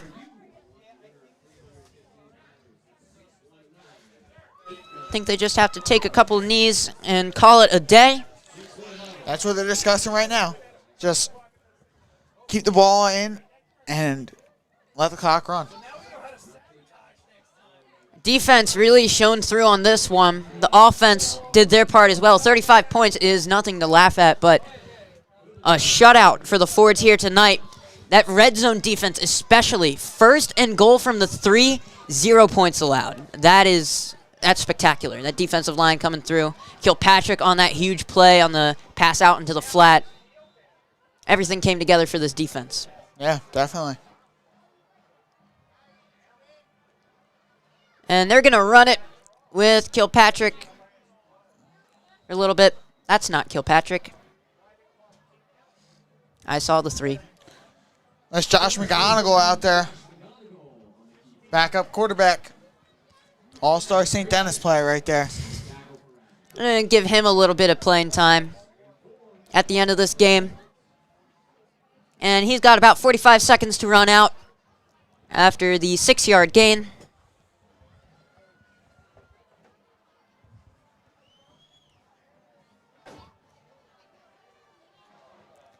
And they just take the knee. And that will do it. The Fords take this one 35-0. Their offense showing up. Their defense, though, being their main source of insurance here. Red zone defense especially, I've already talked about that. But we got a special ceremony coming up for you. Fords Fight for Life coming at you in a couple of minutes. Don't go anywhere.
truly understand the definition of community, camaraderie, and being there for one another. We would like to start off by thanking the Haverford community and their extended families for all their support to make this event a success. In addition, we want to thank our generous business sponsors, Penn Construction and Design, the Jack Strong Foundation, Rusted Roots Hair Studio, Flossie at Long and Foster Real Estate, Choice Marketing, Zyla's Landscaping, and Havertown Home Improvement. Also, a special shout out to the Ford's Fight for Life Student Committee, led by President Lily Boyle. Thank you for your hard work and dedication to making tonight possible. Tonight, we will honor those we love while giving back to those who need it most. We would like each honoree, family members, friends, and neighbors to know that they are not alone, and this community is always here to support you. All proceeds from Ford's Fight for Life will benefit the Kevin Kane Memorial Foundation, which was created in 2006 with a mission of helping families facing the financial burden of cancer. We are stronger together. Thank you. Now let's get started with the ceremony. First, Madeline McClellan and Lily Boyle would like to honor Steph C. for her hard work with FFL these past years.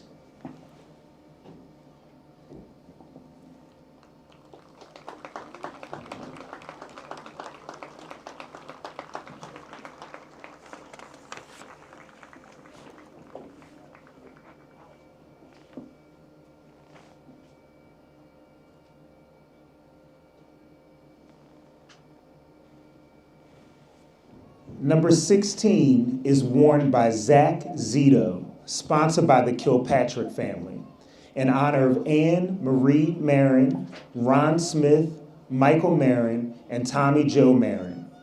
In loving memory, we remember and honor our brothers Michael and Ron, sister Anne Marie, and nephew Tommy Joe. Their memories will remain in our hearts forever. 28 is worn by Liam Kilpatrick, sponsored by the Kilpatrick family, in honor of Dean Pallow. Dean Pallow is 8 years old and is in 3rd grade.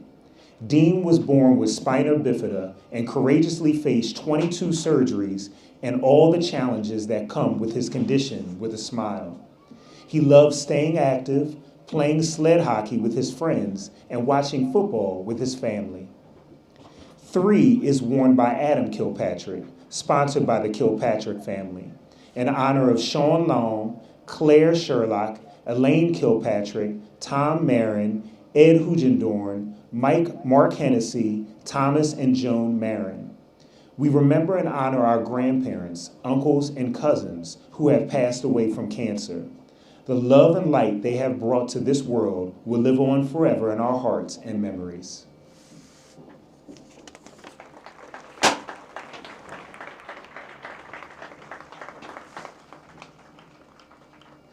Nine is worn by Brendan Burko, sponsored by the Doyle and Chandler family, in honor of Carol Doyle. Carol Doyle was an amazingly kind woman that passed unexpectedly in March of 2025. She was diagnosed with breast cancer in 2017, survived surgery, chemotherapy, a near-death port septic infection, and radiation. Throughout her battle, she continued to be the queen matriarch. She was currently in remission when she succumbed to atherosclerotic cardiovascular disease.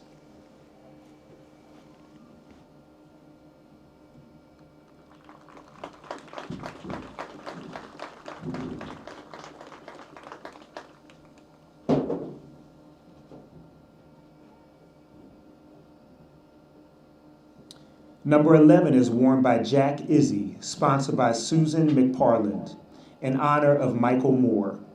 Michael fought hard to the end. He is my brother, my guardian angel.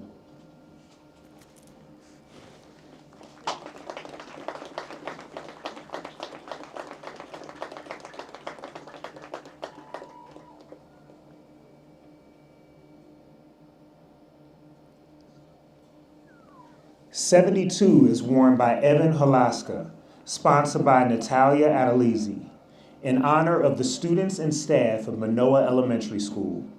Manoa Elementary students and staff who have faced or are facing challenges and who continue to show strength and resilience with the support of family, friends, and our Mustang community.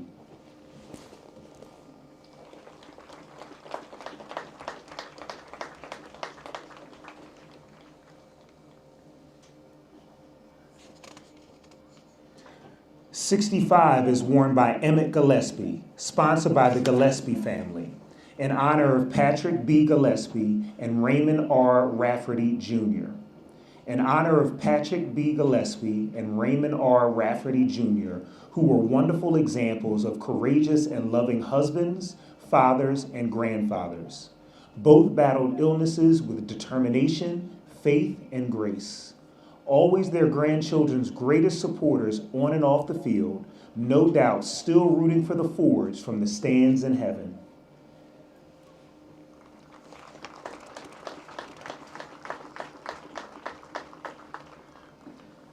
'41 is worn by Michael DeLacy and '25 is worn by James Fahey, sponsored by Haverford High School Special Education Department in honor of all those affected by cancer. The Haverford High School Special Education Department wishes to honor all the faculty, staff, students, families, and community members who have been affected by cancer throughout the school district of Haverford Township.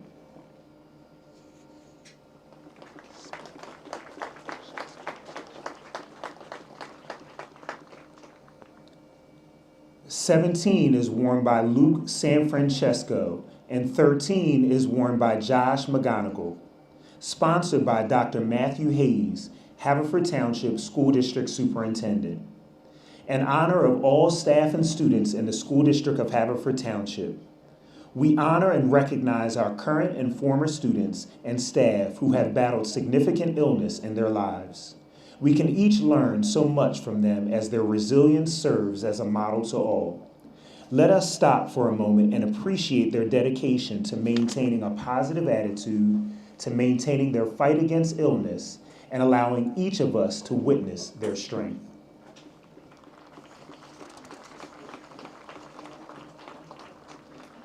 '5 is worn by Shane Durkin, sponsored by Kristen Hopkins, in honor of Shane Durkin.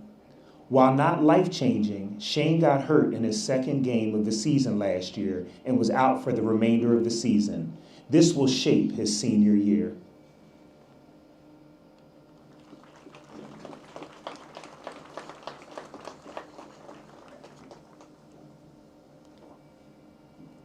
'19 is worn by Josh Layson, sponsored by the band and orchestra parents Booster, in honor of Ryan Carfalasa.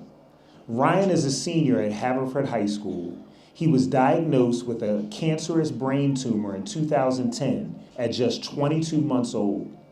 Ryan underwent 2 rounds of chemo and 33 proton radiation treatments. Ryan has never let cancer or the effects from treatment hold him back. On October 15th, Ryan celebrated being cancer-free for 15 years.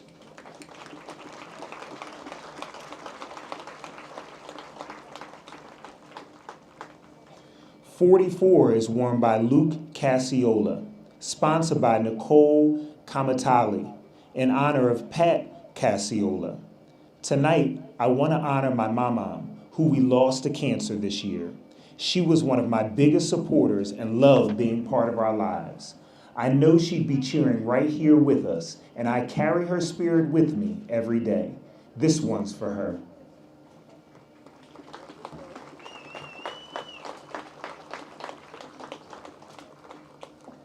'23 is worn by Liam Taylor, sponsored by Susan and Jan Stefanski, in honor of Eric Taylor. Eric Taylor graduated from Haverford High School in 1990, where he played football and lacrosse. Eric teaches special education and environmental science at Upper Dublin High School, where he coached football for 20 years. He and his wife, Krista, who teaches at the high school, are longtime Havertown residents. Eric loved watching his daughters, Emma and Chloe, and his son, Liam, find success at Haverford both in classroom and out on the hockey, softball, lacrosse, and football fields. Eric was diagnosed with colorectal cancer in January 2025. He has undergone immunotherapy and chemotherapy for the last 9 months and has seen significant improvement. He appreciates all the community's support for him and his family as he continues his fight against cancer.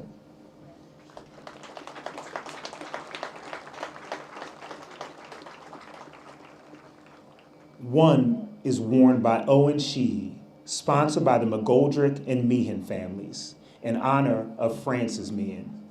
Frances Frankie Meehan is the youngest daughter of Sean and Kelsey Meehan, a Haverford High School teacher. She was born this past July with an extremely rare immune disorder. Frankie recently received a life-saving bone marrow transplant from her older brother Grady. Her family would like to thank the wonderful CHOP doctors and nurses who are working around the clock to keep our fighting Frankie healthy.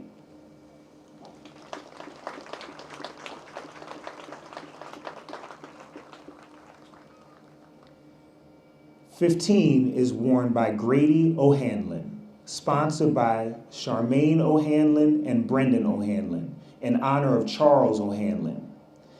Grady has chosen to honor his grandfather, a proud Marine and a dedicated police officer who gave his life in the line of duty. Beyond his service, he was a loving husband, father, and friend who made it his mission to support and care for those around him. A lifelong Eagles fan, he would have been cheering from the stands at every game."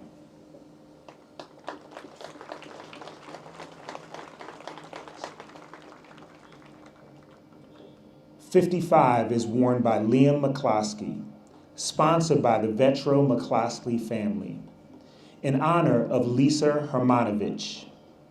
Lisa has been in remission from non-Hodgkin's lymphoma for 10 years. She possesses immense courage and resilience and is an inspiration to so many.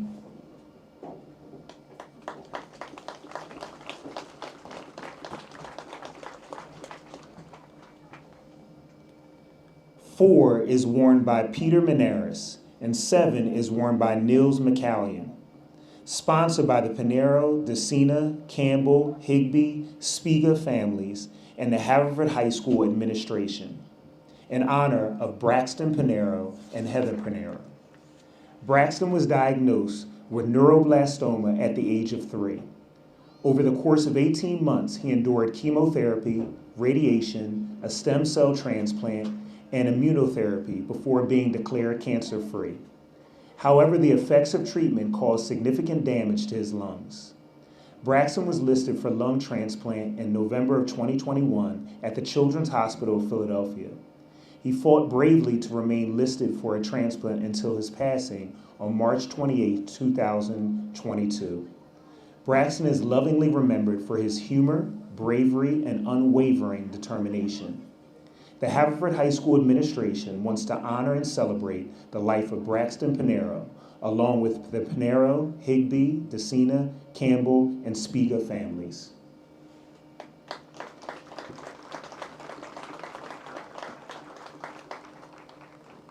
"21 is worn by Chris Klein, and 88 is worn by Dominic Lee, sponsored by Homeroom 2026-0. In honor of the family and friends of Homeroom 2026-0. We would like to honor all our family and friends that are battling cancer, along with the survivors who have beaten cancer. We would also like to remember those who were close to us that passed away from having cancer.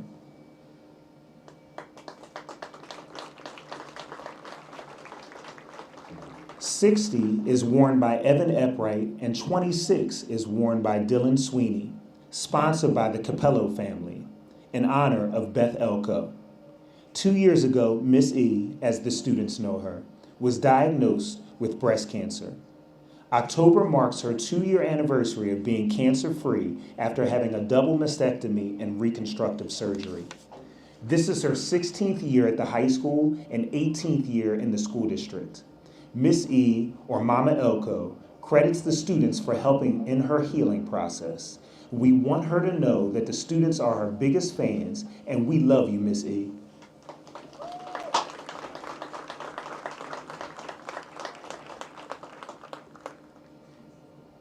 "57 is worn by Jackson East, sponsored by the LaPera family, in honor of Mary Ann LaPera and Leslie Hendry. Today we honor the love of two incredible grandmothers, one who now watches over us from heaven and one whose presence still blesses our lives each day. Forever cherished, forever loved.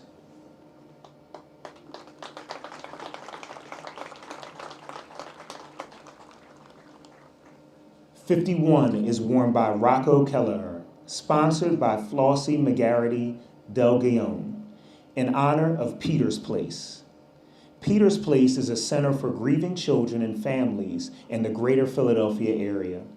The mission is to provide a safe and supportive environment for grieving children and families and to foster the understanding of the effects of death and grief.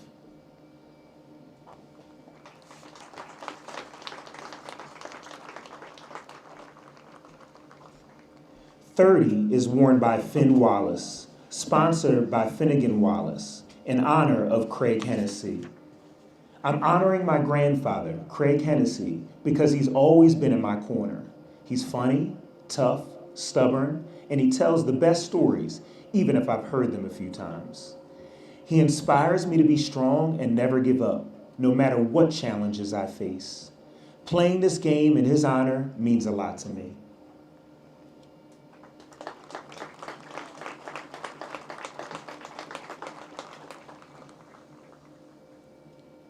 "24 is worn by Mac Van Horn, 58 is worn by Ivan Rolston, and 43 is worn by Isaiah Ekbo, sponsored by the Kevin Kane Memorial Foundation, in honor of Michael Nick McNicholas. Michael Nick McNicholas, beloved father of 6, husband, grandfather, and friend to all, passed away last March.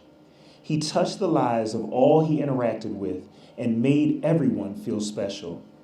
He was a great storyteller, but an even better listener. His admiration for sports and his children's athletics was never left unseen. Live life each day like Nick, full of love, laughter, and determination, because tomorrow is not guaranteed. We love and miss you so much. Keep watching over us all."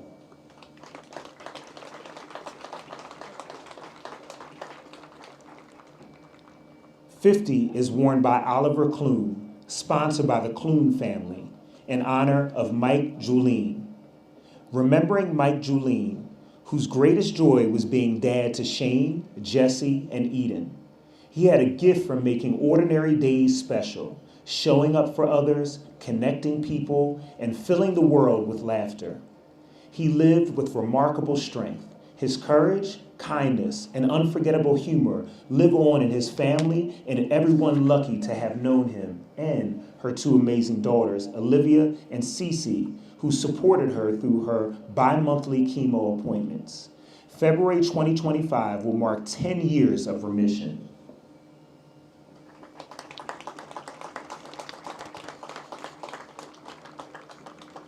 "14 is worn by Bobby Manier, sponsored by the Manier family, in honor of Julia O'Donnell.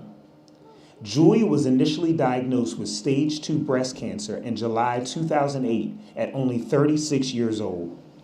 As a wife, young mom of 2 small children, ages 4 and 2, daughter, a sister, and a friend, to say her world was turned upside down is an understatement. She courageously underwent a year of treatment involving a double mastectomy, chemotherapy, and reconstructive surgery. Julia fought her disease with grace, courage, and a mindset to pay it forward by sharing her story, knowledge, and experiences with other breast cancer survivors. In October of 2022, 14 years later, Julia's breast cancer returned and she endured multiple surgeries, chemotherapy, and radiation. Julia has lived her entire life by being kind to others and taking on work and activities that help to make a difference in her community. She has been a volunteer CCD teacher, a Girl Scout troop leader, and a devoted employee at Narberth Library, and she currently is a library aide for Lower Merion School District, helping countless young students fall in love with the gift of reading.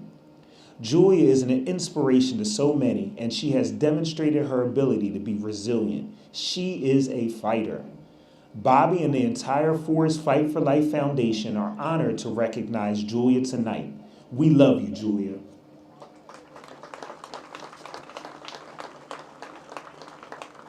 "12 is worn by Joseph Moore, sponsored by Maggie Beater, Marion Cutler, Brooke Grohl, Jolene Baradoni, Elizabeth Marshallek, Stephanie Rocio, Heather Schaefer, Leah Hoffman, Kristen Osborne, and Kristen Norman, in honor of Jane Boyle. Jane Boyle has called Havertown home for many years. She's an incredible wife, mother, daughter, sister, and friend, someone who's always there for others with kindness, laughter, and love. In March of 2022, Jane's world changed when she was diagnosed with a brain tumor wrapped around her optic nerve and internal jugular vein. She went through 2 back-to-back brain surgeries and lost vision in her left eye. It was a long, difficult journey, but through it all, Jane's strength and positivity never wavered. She continues to have MRIs twice a year, and while those appointments bring back tough memories, Jane faces them with the same courage and grace she's shown from the start. Hearing the words "stable" at each visit has become something to celebrate and be deeply grateful for. Every May, Jane proudly raises awareness about brain tumors and shares her story to help others who may be going through hard times. Her courage, optimism, and compassion inspire everyone who knows her. Jane reminds us daily what it means to face life challenges with hope, faith, and an open heart.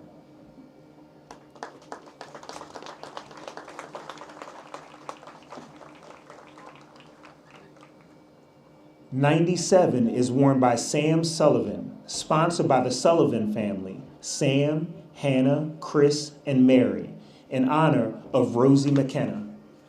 Rosie has ATRT brain cancer and AMPL leukemia. She is 7 years old and loves being with her family and friends. She is brave and so loved."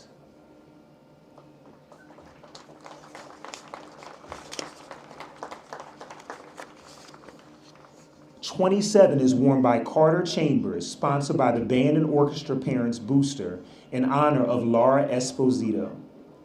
On the morning of Chestnut Walls Elementary's very first school concert in 2008, Laura received life-changing news.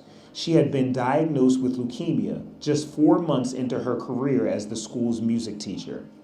Over the following years, Ms. Esposito continued teaching while undergoing treatment for chronic myeloid leukemia.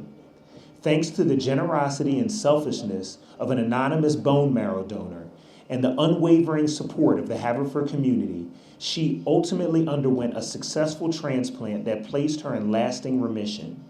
This past August, she proudly celebrated 15 years of survivorship since the bone marrow transplant that saved her life.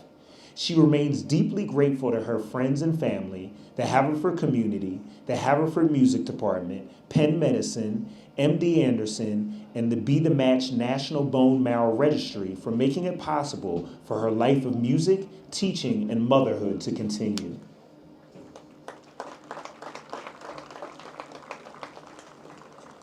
"70 is worn by Ryan Benincasa, sponsored by Carrie and Mike Benincasa, in honor of Casey Stack.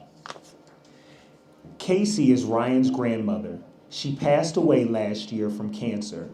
Tonight, her family is here to remember her and her legacy."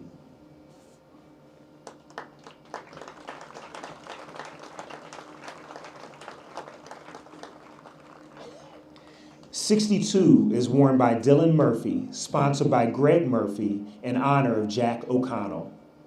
Jack O'Connell was my grandfather and one of my most treasured family members. He was diagnosed with cancer in 2019 and died 6 months later. He is missed every single day. It is our honor to give back to others fighting this terrible disease.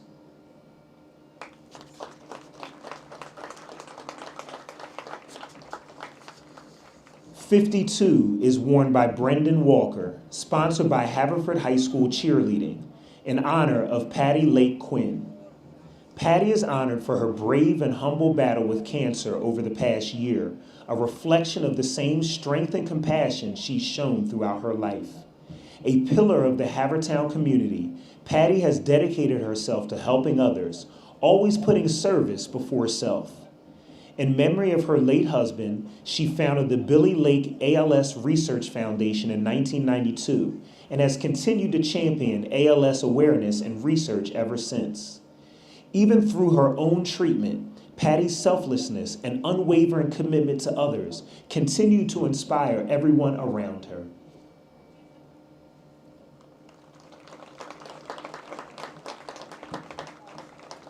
#29 is worn by Henry Yez, sponsored by Haverford High School Cheerleading, in honor of Elliot Long.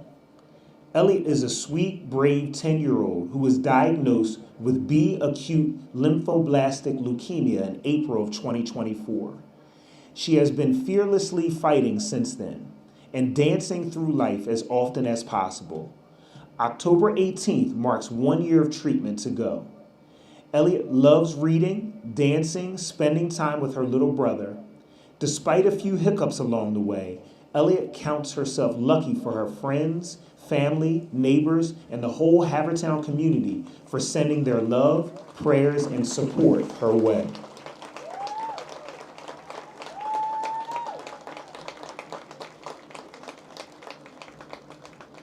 #32 is worn by Jack Campbell, sponsored by Catherine Curran, in honor of Mary Faust. Mary was a dedicated mother, wife, and grandmother. She bravely fought for many years, and her quiet strength was an inspiration to her family. Mary would be so proud to have her great-grandson, Jack Campbell, wearing this jersey in her memory.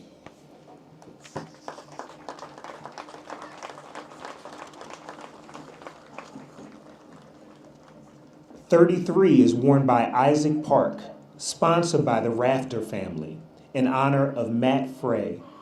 Matt lost his battle from brain cancer in 2024.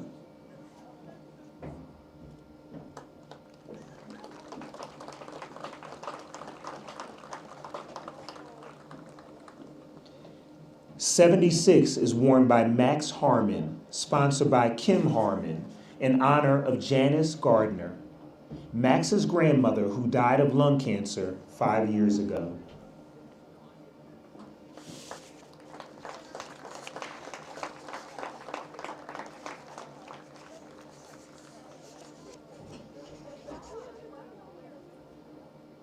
#66 is worn by Jack Julian, 77 is worn by Owen Julian, and 63 is worn by Seth Litz.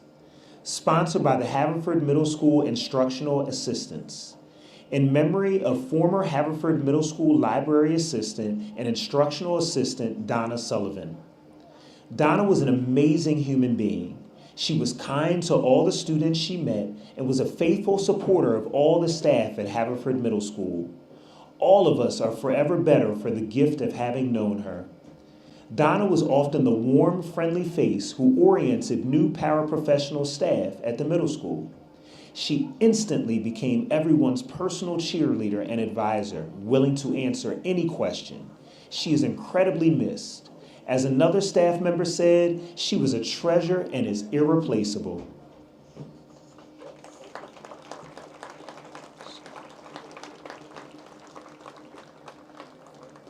#59 is worn by Damian Rouse, sponsored by Ellen Meehan, in honor of Eric Meehan. Eric was my brother, a Haverford High School graduate from the class of 1991. He passed in June of 2021 after a short, courageous battle with pancreatic cancer.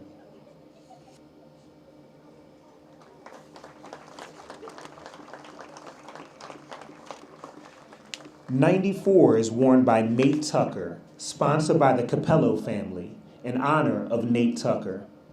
Nate Tucker is a graduate of Haverford High School and is one of the best all-time managers of the Haverford High School football team. Nate suffered a stroke before he was born. Throughout his life, he has had more than 15 brain surgeries, as well as several other surgeries due to his cerebral palsy. Nate always has a smile and never gives up, even when life is challenging. We love you, Nate.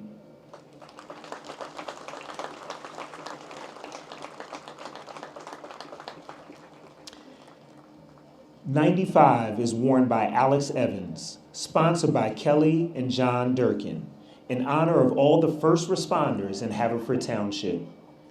This is in honor of all the brave men and women who are first responders in Haverford Township. This community is grateful for all that you do to keep us safe, happy, and healthy. Thank you.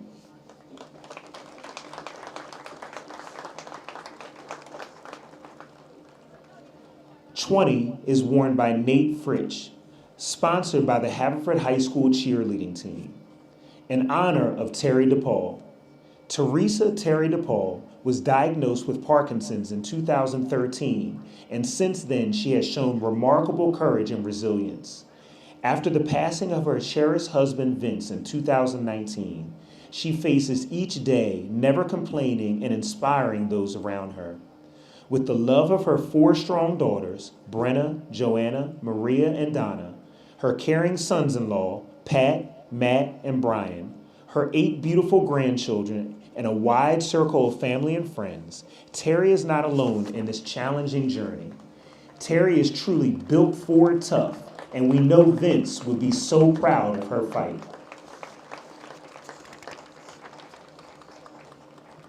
56 is worn by Joe McLinley, sponsored by Joe Walker, in honor of Daniel J. Walker, Jr. and Daniel J. Walker, III. The shared name of Daniel J. Walker, Jr. and Daniel J. Walker, III stands for a double measure of love and an incredible, resilient spirit. Both men faced their respective battles with cancer with profound courage and unwavering grace. Though their physical presence is deeply missed, the immense strength and powerful memories they created will forever anchor our family. We honor their shared legacy by carrying forward the determination and love they showed each single day of their lives.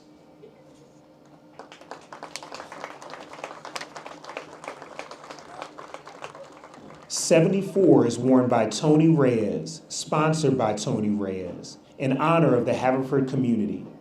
We would like to recognize and honor all members of the Haverford community afflicted with cancer and all other diseases, as well as their families supporting them.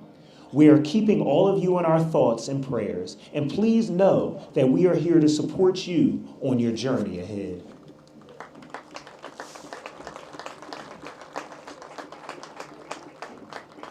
'99 is worn by Addison Tickner, sponsored by Clay Warnick, in honor of Susan McClatchy. Sue was a wife and mother to 4 children who passed away from PSP in July 2025.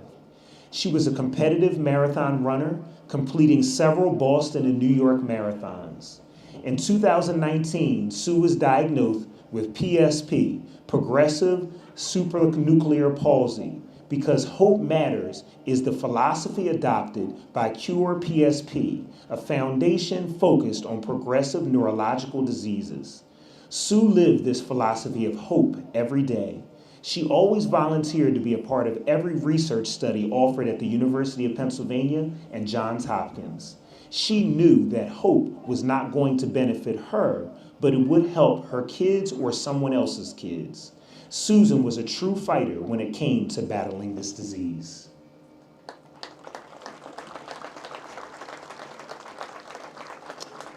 We want to thank you all for coming here tonight. This is such a great celebration of an amazing community Haverford Township truly is. Get home safely and always remember that Fords fight for life. Good night.